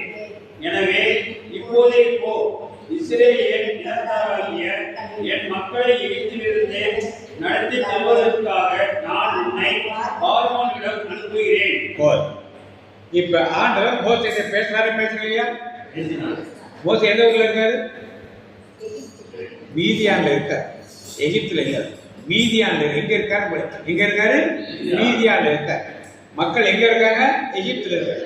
இவர் எகிப்திலிருந்து தப்பிச்சு போனார். உயிர் தப்பிச்சா போதுன்னு போனார். இவரை ஆண்டவர் அழைத்து, நீ எங்க போ, அங்கே மக்கள் கொடும் அழுகுறலை நான் கேட்டேன், பார்வன் செய்யற கொடுமையெல்லாம் நான் பார்த்தேன். நீ போய் அவர்களை எங்க விடுவித்துட்டு நான் சொல்லும் இடத்துக்கு போன்னு சொன்னார். மோசே உடனே 2-3 கேள்வி கேட்கிறார். என்னை விட நல்லவன் எவனாவது இருப்பான், அவனை பார்த்து அனுப்புங்க. அதெல்லாம் முடியாது, நீ தான் போடணும். ஆண்டே வாய் திக்கு வாய். எப்படி திக்குவாயா மாறிச்சு? ஆட்டையே பேசிட்டு. ஆட்டில் என்ன பேசினாரு? ஆட்டை எப்படி கூடுவாங்க? தம்பி எங்கேயோ கவனம் போடுங்க. ஆட்டை எப்படி கூடாங்க? இங்க வாங்க கூடுவாங்க. அந்த சத்தமே யாருக்கா சத்தமா போயிடுச்சு? மோசே திக்கு வாய. என்னை விட பேசுறவங்க நல்லா இருக்காங்க, வாய் பேச்சு வல்லவர் நிறைய இருக்கிறாங்க, அவங்களாம் அனுப்புங்க. அதெல்லாம் முடியாது, நீ தான் போ. ஒரு அடையாளத்தை செய்யும் சொல்ல அடையாளத்தை செஞ்சு காட்டல. கடைசி மோசே போற. இன்றைக்கு ஆண்டவர் உங்களையும் என்னையும் பார்த்து, நீங்க எங்க போங்க? உத்தரப்பிரதேசத்துக்கு போங்க. எங்க போனோம்? இங்கதானே நடக்கும். கிறிஸ்தவர்கள் வெட்டி கொலைப்படுவாங்க. கிறிஸ்தவர்கள் என்ன பண்ணாங்க? வெட்டி கொலைப்படக்கூடிய ஒரு இடம்னா உத்தரப்பிரதேசம், இல்ல ஜார்க்கண்ட் போகணும், இல்ல மத்திய பிரதேசம் போகணும், இல்ல ஒரிசா போகணும். ஆண்டவர் கூப்பிட்டு உங்களை சொல்லிட்டு அங்க போக. நீ போய் உள்ள மக்களுக்கு நெச்சு நிறுவீங்க. உங்களால் முடிஞ்சே செய்யுன்னு சொல்லி சொன்னாரு. எத்தனை பேர் நீங்க போவீங்க? நான் போவேன், வீடு வாசல் எல்லாத்தையும் வச்சுட்டு நான் போவேன் சொல்றாங்களா? ஒரு ஆமேன் சொல்லுவோமா?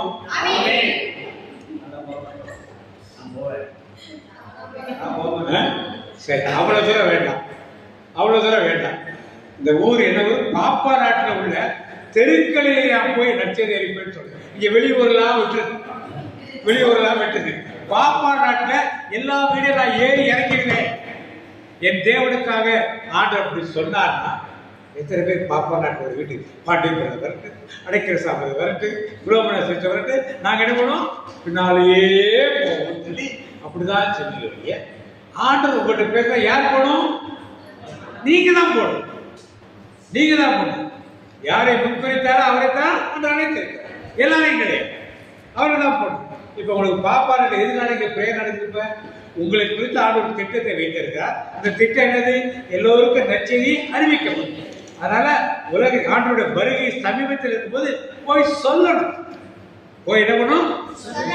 அதை கூட சொல்ல முடியாம நம்ம உட்கார்ந்து எதற்காக நாம் கிறிஸ்தவராக இருக்கிறோம்? இன்னைக்கு ஒரு 5-6 வீடு விசிட் போனது ரொம்ப பயனுள்ளதாக இருக்கு. அவர்களுக்கு இயேசு கிறிஸ்துக்கும் மற்ற தெய்வத்துக்குமே பெரிய வித்தியாசம். எல்லாம் மாடம் வச்சிருக்காங்க, ஏசுநாள் சாமி கொண்டு வச்சிருக்காங்க, ஒரே இடத்துல தெய்வங்களையும் சேர்த்து வச்சிருக்காங்க. எல்லாம் சாமி தானே பிறகு அந்த நிலைக்கு இருக்காங்க கிறிஸ்தவர்கள். அந்த நிலையில் இருக்காங்க. கேட்டா அவங்க கொடுத்தாங்க, இவங்க கொடுத்தாங்க, இவங்க கொடுத்தாங்க. யார் கொடுத்தா என்ன இருக்கு? அந்நிய தெய்வங்கள் படங்கள் வீட்டில் என்னத்துக்கு நமக்கு? அப்ப என்ன நினைக்கிறோம்? நம்ம எல்லாமே தெய்வங்களை நினைக்கிறோம். அப்படியே நமக்காக பாடுபட்டது எப்ப திவச காலத்தில் என்ன அர்த்தம் இருக்கு? நமக்காக பாடுபட்ட இயேசுவை பற்றி நாம் தியானிக்க விட்டுருக்கலாம். அப்ப அந்த இயேசுவோட மேன்மையான ஒரு தெய்வம் இருக்கு நீங்க நினைச்சு வீட்டுல ஒரு ஆளை வச்சிருந்தீங்கன்னா என்ன அர்த்தம்? இதெல்லாம் யாருக்கு எடுத்து சொல்லணும்? நாம இல்லை. எத்தனை பேர் வேட்டு பாடத்தில் நிறைய வீடுகள், வேலை செய்யறதுல நிறைய வீடுகள், இதெல்லாம் பாண்டி பிரதரே வரணும் எதிர்பார்த்து நடக்காது. நீங்க தான் என்ன பண்ணணும்? அடுத்த முறை பிறப்ப நீங்க ஒரு 5 வீடு போறீங்க, நாங்க ஒரு வீடு வரலாம். நாங்களே 5 வீட்டுக்கு கொடுங்க. அப்ப நீங்க இருக்கு, நீங்க இருக்கு, நாங்களே பக்கத்துல கேட்டப்பே கொடுப்பேன். நாங்க எங்களோட ஊழியம் வித்தியாசமான ஊழியம். ஜாலரா எடுத்து தெருவில் போயிட்டே இருப்போம். யாராவது கூப்பிட்டா போய் சேவம் முடிச்சு போச்சு. இங்க வரலாம் அங்க வரலாம் போன் பண்ணிடலாம் கேட்க மாட்டோம். இப்படித்தான் நாங்கள் ஆரம்பத்திலே ஊழியர்களை செய்து கொண்டது. ஜாலரா கிட்ட பாட்டு பாடிட்டு பாட்டு தெருவில் போயிட்டு எல்லாரும் பிரதர் வாங்க இங்க போட்டு ஒரு பிரேயர் பண்ணிட்டா அப்படி போவோம். அது மாதிரி நீங்க போகலாம், பாட்டு பாடி நீங்க போக. ஆத்திர பைத்தியக்காரன் சொல்லுவான், சொல்லட்டு அந்த பைத்தியத்துக்குள்ள யார் இருப்பா? அவனுடைய சொன்னார், பைத்திய திருவை பற்றிய உபதேசம் பைத்தியக்காரன் தான் இருக்கு. இப்ப மோசேட்டு ஆண்டவர் பேசுறார், அவர் போனாரா போலியா? 3 தடவை ஆண்டோட வாயிலா வாங்க, ஆனா போனாரா போலியா? நீங்க எத்தனை வாயிலா வாங்குவீங்க? என்ன செய்யணும் உங்களுக்கு சொல்லி அனுப்புவாராங்க, சும்மாலாம் அனுப்ப மாட்டார்.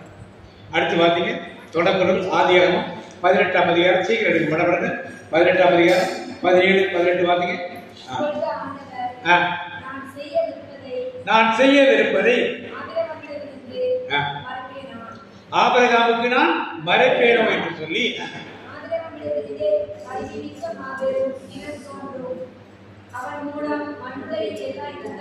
யார் வாசிக்கிறது? சத்தம் வாசிமா? ஏனெனில் நீதி நேர்மை வைத்து எனக்கு கீழ்ப்படியும் ரெண்டு வருஷம். இப்ப ஆபிரகாமே ஆண்டவர் என்ன பண்றாரு? ஆபிரகாமே ஆண்டவர் வேலை பண்ணாரு. நான் சொல்ல போவதை மறைப்பேன், என்ன செய்ய போவதை மறைப்பேனோ என்று தெரிவித்து உமது திட்டங்களை. என்ன திட்டம் செஞ்சாரு?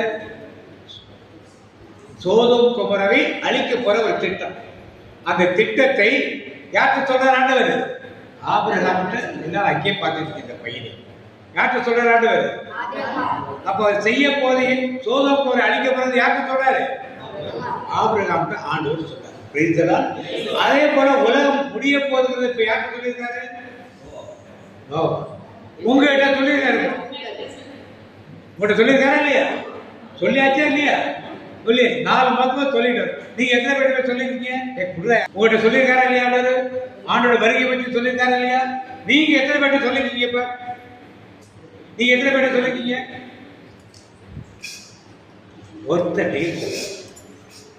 ஒருத்தர் நம்மள. அப்ப நீங்க மோசே மாதிரி சொல்லிருக்கியா? சொல்லிருந்தா சந்தோஷம். சொல்ல வேண்டியதானே? சொல்லியிருந்தா சந்தோஷம். நிறைய பேருக்கு சொல்லணும். அதான் நச்சது. அப்ப ஏன் எப்படின்னா அவருடைய கேள்வி கேட்பாரு. கேள்வி கேட்கும்போது சரியான பதில் நாம சொல்லப்படும். 3ஆவது வாசிக்கும் யோசுவா புத்தகம்.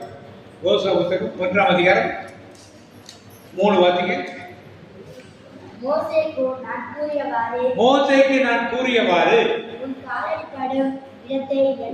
காலடிப்படும் இடத்தை எல்லாம் உங்களுக்கு. இப்ப யோசுவாட்ட ஆண்டவர் சொல்றார், நான் மோசேக்கு கூறியவாறு உங்கள் காலடி மிதிக்கும் எவ்விடத்தை உங்களுக்கு. நல்லா யோசுவா சொல்றார், நீ காலடி மிதிக்கும் எவ்விடத்தை உனக்கு. நீங்க காலையில் ஒரு வீட்டுல ஒரு பாப்பாவுக்கு ஆண்டவர் வார்த்தை கொடுத்தார். நீ காலடி விதிக்கும் எவ்விடத்தையும் கொடுப்பேன்னு வாக்கு கொடுத்தார். இப்ப அப்போ யோசுவாட்ட பேசுறவர் உங்ககிட்ட என்ன பேசுற, நீங்க போய் காலை வைக்கணும் வீட்டுல, அப்பதான் என்ன நடக்கும்? அற்புதம் நடக்கும். நீங்க காலடியை வைக்கலன்னா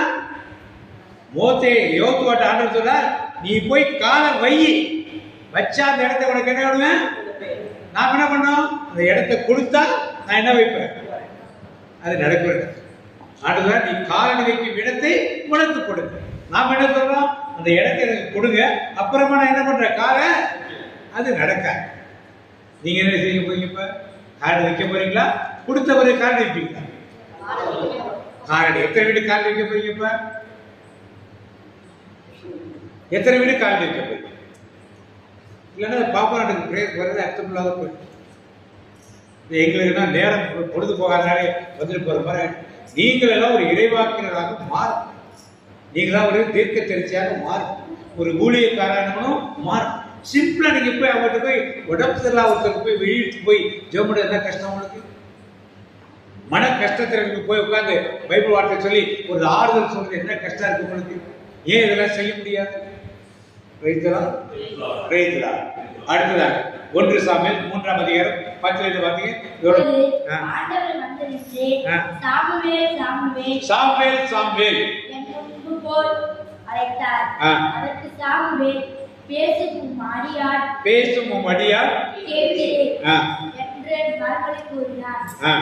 ஆண்டவர் சாமுவேலிடம் கூறியது, இதோ கேட்போர் அனைவரையும் காது போல். இப்ப சாமுவேல் ஆண்டவர் பேசுறார். இல்ல புக்க மாத்தி இங்க பாருங்க, சாமுவேலுக்கு என்ன வயசு? சாமுவேல் ஆண்டவர் பேசுறார். ஏலி குடும்பத்தில் உள்ளவங்க இப்படி பண்றாங்க, பிள்ளைங்களாம் தப்பு பண்றாங்க. சாமுவேலோட பிள்ளைங்களாம் ஏலியோட பிள்ளைங்களாம் சாமுவேல் ஆண்டவர் பேர். சாமுவேலுக்கு என்ன வயசு? 10 வயசா? 20 வயசா? 10 வயசா? எத்தனை வயசு? அந்த பையனுக்கு என்ன வயசு? ஒன்னதாண்டா அவனுக்கு அந்த வயசு தான். எத்தனை வயசு? 5 வயசு பையன் கூட ஆண்டவருக்கு பேசுற. அவ கேட்கிறான், ஆண்டவரே பேசும் அடியே. உங்க பிள்ளை பேச கேட்க மாட்டேங்கி ஏன்? அம்மா பேச்சே கேட்காது, அப்பா பேச்சே கேட்காது, ஆண்டவர் பேச்சை கேட்க போகிறீங்களா? சாமுவேல் அப்படித்தான் இருந்தா. ஏலி சொல்லி அடுத்தது சத்தம் கேட்டா, ஆண்டவரே பேசும் அடியே. பிள்ளைங்க பேசு, ஆண்டவர் பேசுற. யாரு?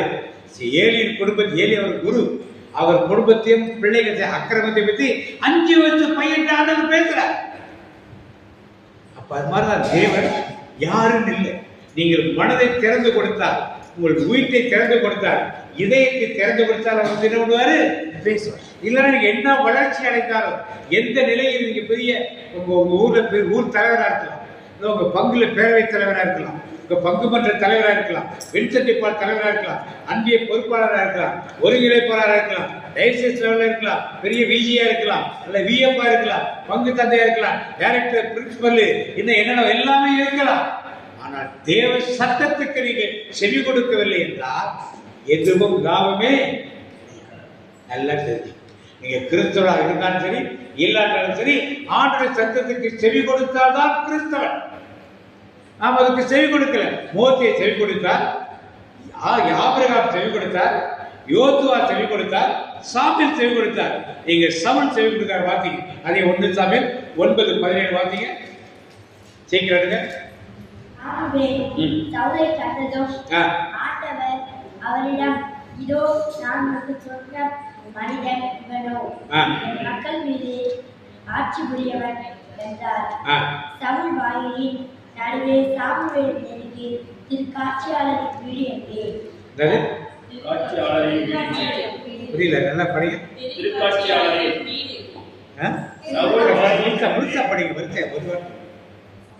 சவுல் வாயிலின் நடுவே சாமுவேலை நெருங்கி, திருக்காட்சியாளரின் வீடு எங்கே? தயவு கூர்ந்து சொல்லும் என்று கேட்டார். சாமுவேல் சவுலுக்கு கூறியது, நானே திருக்காட்சியாளன், எனக்கு முன்பாக தொழுகை வைத்து. திருக்காட்சியாளன் யார் தெரியுமா? திருக்காட்சியாளர் யாரும் தெரியுமா? தெரியாத ஒரு மொழி போட்டிருக்காரு. யார் திருக்காட்சியாளர் தான்?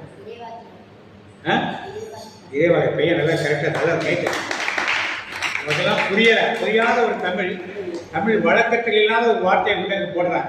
தீர்க்க தரிசனம் எல்லாருக்கும் புரியும், இறைவாக்குற எல்லாருக்கும், இந்த கடவுளை மனிதர்னா எல்லாருக்கும் ஈஸியாக தெரியும். திருக்காட்சியாளர் யாருக்கும் தெரியாது. அப்படி ஒரு ஒளியை கொண்டு போட்டிருக்காங்க. சரி, பரவாயில்ல, அதான் எனக்கும் புரியல.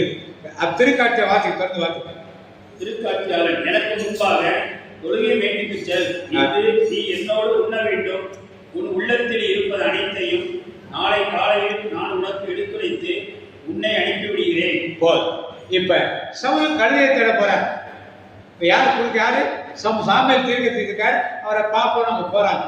கழுதை கிடைக்கிறதுக்கு தேடுறதுக்கு தான் அவர்கிட்ட போறாங்க. அவர் என்ன சொல்றாரு? ஆண்டவர் சொல்லிட்டார். யார்கிட்ட? சாமுவேல்கிட்ட. யாரு ராஜாவாக்கு போறான் நீ போட்ட வருவான். வந்தோடனே இவன் தான் ஆண்டவர் சொல்றார். சாமியில் இருன்னு சொல்லிட்டு அவரை சாப்பிட வச்சுட்டு அடுத்த நாள் காலையில் அவர் ராஜாவாக அபிஷேகம் பண்ணி என்ன பண்ணாரு? அனுப்புறது சொல்லி அனுப்புறேன்.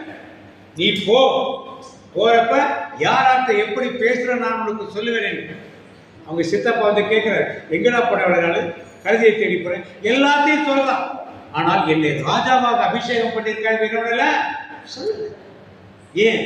ஆண்டவர் எதை சொன்னாரோ அதைத்தான் அவன் வெளியே என்ன பண்ணா, எங்கே என்ன நடக்க வேண்டும் என்று உன்னை விவேகத்தோடு நடந்து கொள்வாய்னு சாமி சொல்லி அனுப்புறாரு.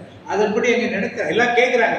பார்த்துட்டு இவனுக்கு கீழே தான் எல்லாம் இருக்காங்க, அவ்வளவு வேகமா இருக்க, இவனா நம்ம ஆள போகிறாங்க. சொல்லுங்க, உங்களை கேட்டா என்ன சொல்லிருப்பீங்க? என்ன சொல்லிருப்பீங்க? உங்களை கேட்டா உங்களை யாராவது இவனா பிரேயர் நடத்த போறான், இவங்களா பிரேயர் நடத்த போறான் கேட்டா என்ன சொல்லிருப்பீங்க? ஆமாண்ணா,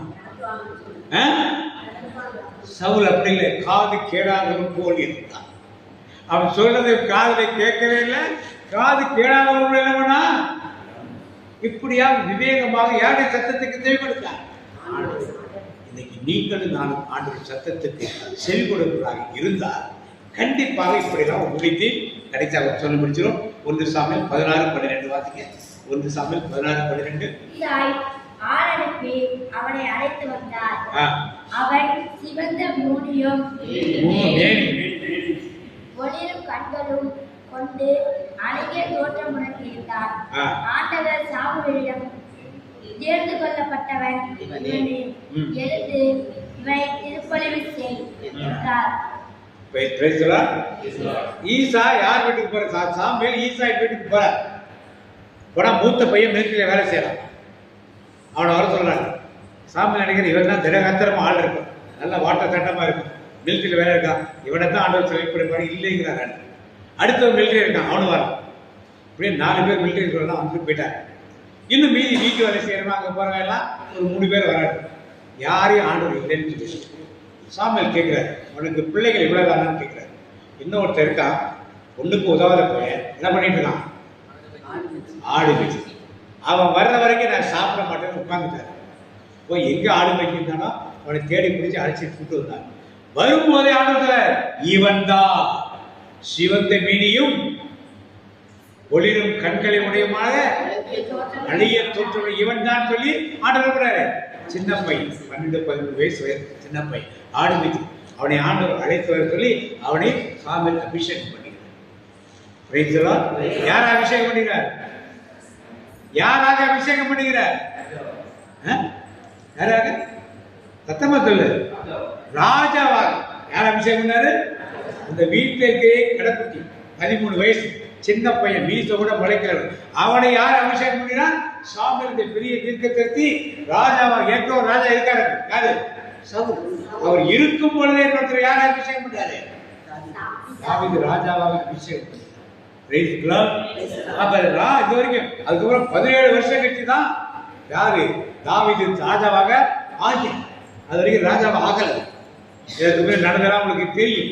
அப்ப தேவனுடைய சத்தத்துக்கு யார் செவி கொடுத்ததுங்க? தாவீது செவி கொடுத்தானா இல்லையா? கொடுத்தானா இல்லையா? இப்ப நீங்களும் நானும் சத்தத்துக்கு செவி கொடுக்க போறோமா இல்லையா?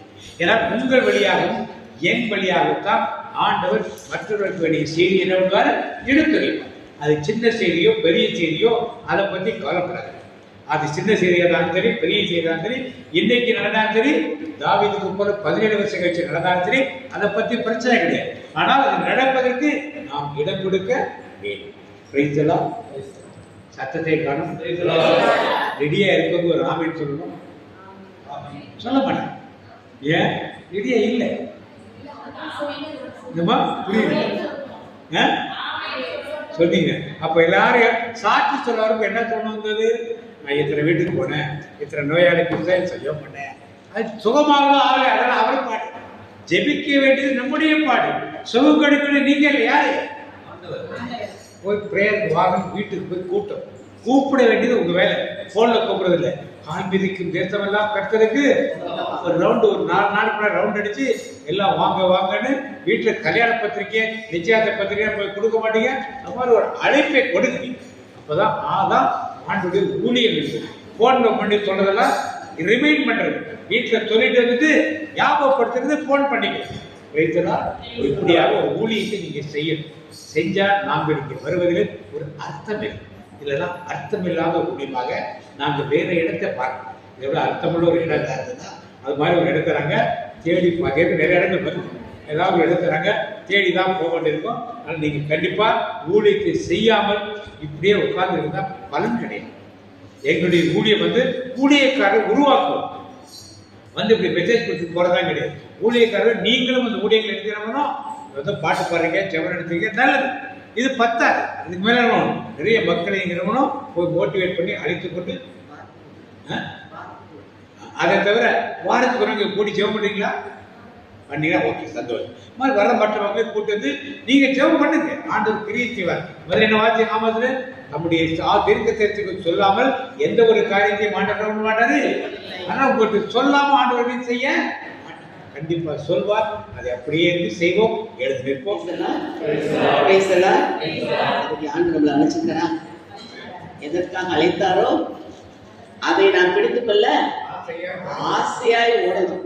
அப்படி ஓடும்போது அந்த ஓடின கால் பிடிக்கும் தேசத்தை ஆண்டு நமக்கு கொடுப்பார். அவர் என்னைக்கு நம்மளை தேர்ந்து கொண்டார்?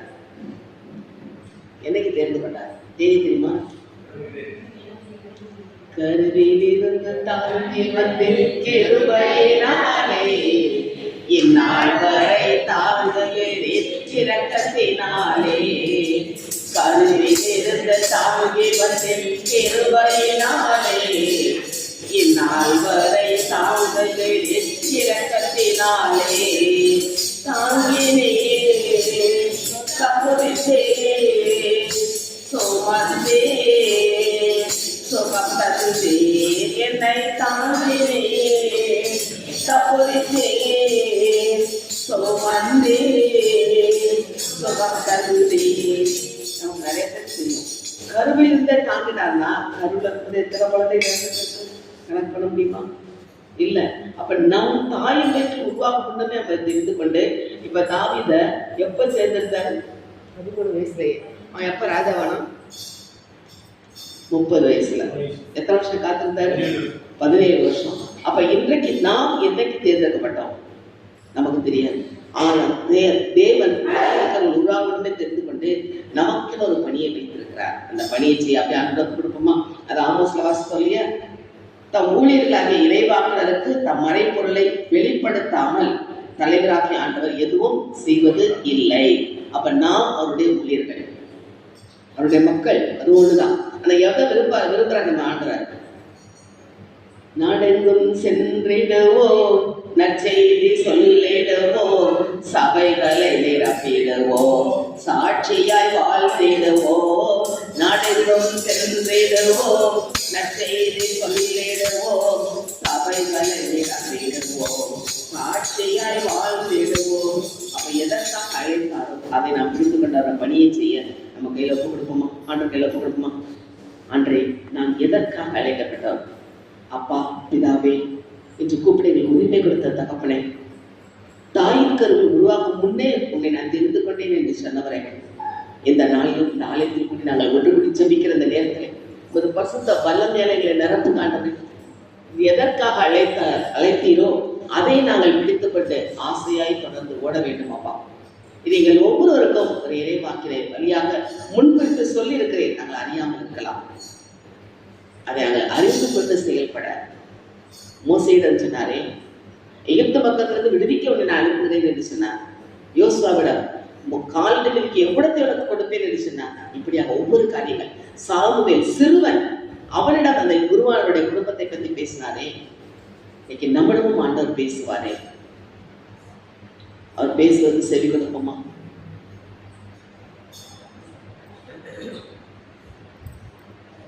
அதான் அவர் சிலுவை பாதை தியானிச்சோம் இல்லையா? அவர் பாடுகள் பட்டது எதற்காக? நம்முடைய மீட்புக்காக. நாம் மட்டும் மீட்படைந்தால் போதுமா? இன்னும் எத்தனை மக்கள் நம் மத்தியிலே இயேசுவே ஆண்டவர் என்று அறியாமல் ஏற்றுக்கொள்ளாமல் இருக்கிறார்களே, அவர்களுக்காக நாம் செல்வோமா? நம்ம ஒப்பு கொடுப்போமா ஆண்டவர்கிட்ட? சாமுவேலை அழைத்த போது அந்த சாமுவேல் ஒரு தீர்க்கதரிசியாக தன்னுடைய பணியை கடைசி வரை செய்தாரே. மோசே அழைத்தவுடன் மரணம் வரை அந்த பணியை செய்தாரே. யோசுவா கானான் தேசத்துக்கு சென்று சேர்க்கும் வரை செய்து கடைசியில் மக்களை பார்த்து சொல்லுகிறார், நானும் என் வீட்டாரும் என் ஆண்டவருக்கே ஊழியம் செய்வோம் என்று. ஒவ்வொருவரும் அவனுடைய அழைப்பை ஏற்று பணி செய்தாரே. நாம் செய்ய கொடுப்போமா? ஆண்டு நம்ம பார்த்து கூப்பிடுகிறாரே, இருக்கரும் பிரித்தவரா, இதயத்தை திறந்தவரா, இறைவன் அழைக்கின்றார், எண்ணியும் தாமதமே.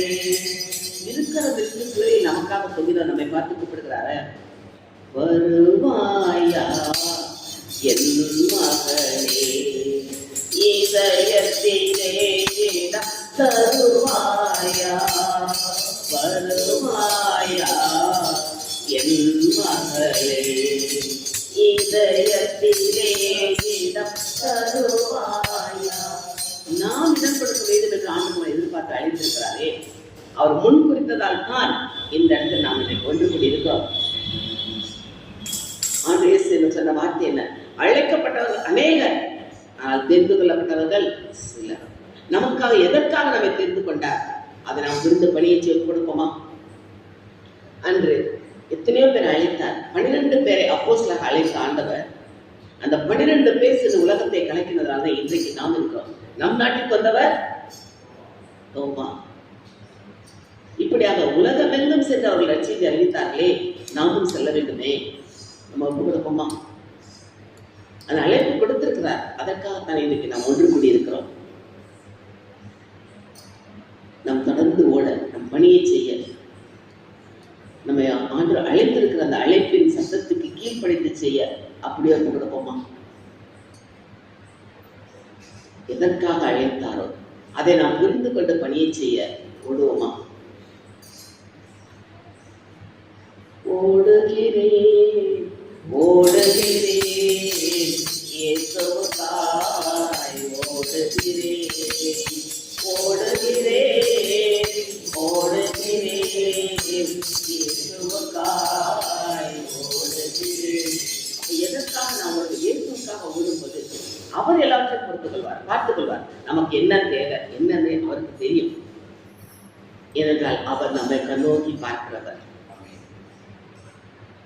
எங்கு செல்ல வேண்டும், என்ன சொல்ல வேண்டும் என்று நமக்குள் இருக்கிற ஆவியானவர் நம்ம கற்றுத் தருவாரே. அப்படி ஒப்பு கொடுத்து சொல்லிப்போமா?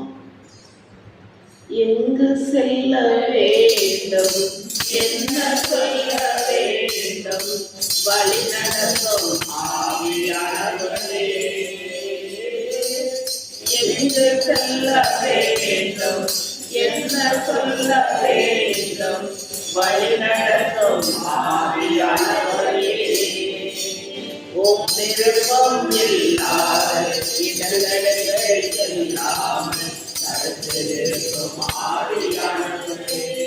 நாம் எங்கு செல்ல வேண்டும், எப்படி ஜெபிக்க வேண்டும், என்ன வார்த்தை பேசணும் என்று நமக்குள் இருந்து ஆவியானவர் வழி நடத்துவாரே.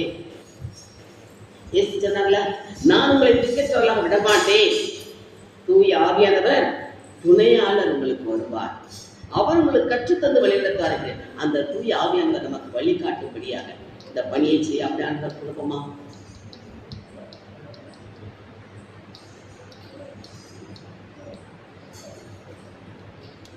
அந்த கரங்களுக்குள்ள எங்களை தாழ்த்துக்க மாட்டவர் அப்படி ஆண்டவர் பேசுங்களேன். ஏசப்பா நான் என்ன செய்யணும் சொல்லுங்கப்பா, நான் அதை செய்யறதுக்கு நான் ஒப்பு கொடுக்குறேன். உமது பணி என்ன, உமது ஊழியம் என்ன, எப்படி நாங்கள் அதை செய்யணும் எங்களுக்கு கற்று தருபவரே, எங்களுக்கு கற்று தாரமாண்டவரை ஒப்பு கொடுப்போமா? ஏதோ ஒரு திட்டத்தை வைத்துதான் ஆண்டவர் நம்மை இந்த பூமிக்கு அனுப்பியிருக்கிறார். அதை என்னவென்று அறிந்து கொண்டு பணியை செய்ய ஒப்பு கொடுப்போமா?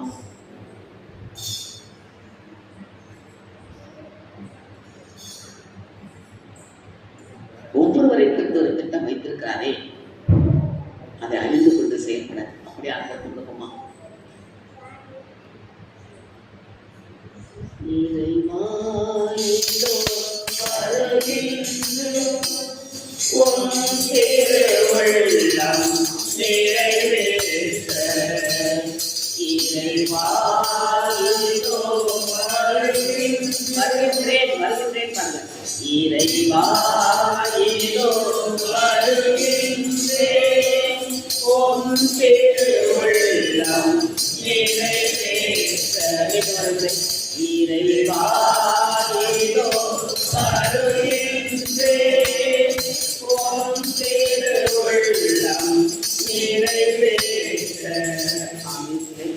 திருமணத்தை நிறைவேற்ற நாங்கள் வருகிறோம் அப்பா.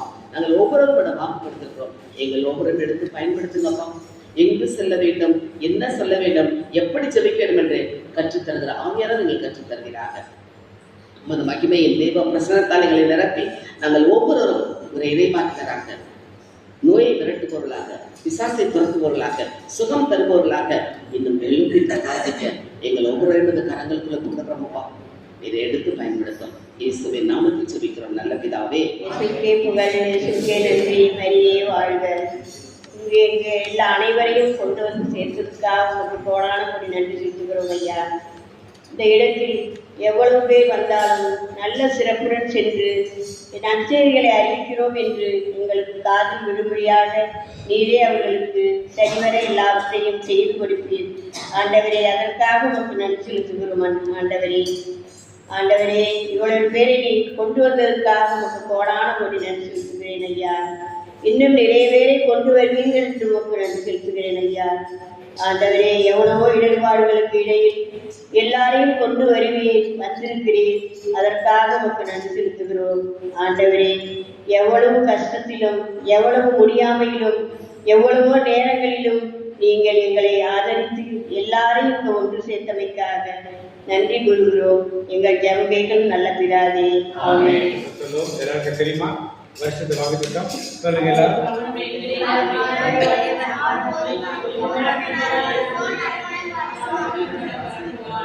இந்த மாதத்துக்குரிய வாக்கு திட்டம் 119:18 எடுங்க.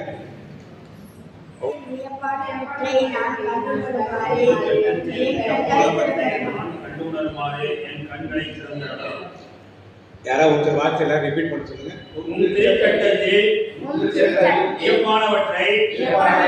நான் கண்டு உணருமாறே என் கண்களை திறந்தருளும். வாக்கு தனிப்பட்ட வாக்கு சொல்லுங்க.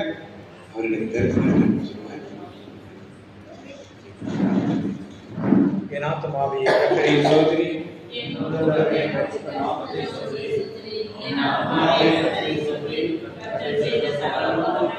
கர்த்தருடைய ஆசீர்வாதத்தை காக்க கடவை, கர்த்தர் முகத்துடைய பிரகாசத்துக்கு வெகுவே இருக்க கடவை, கர்த்தர் முகத்துடைய பிரசனமாய் கொடுக்க சமாதானம் கேடுவர்.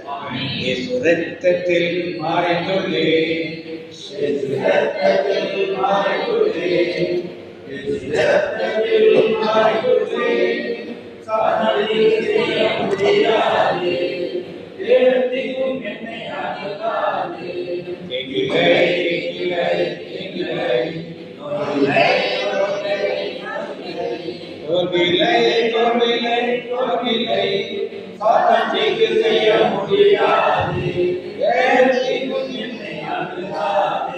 தந்தை மகன் தூய ஆவியின் பெயராலே ஆமென்.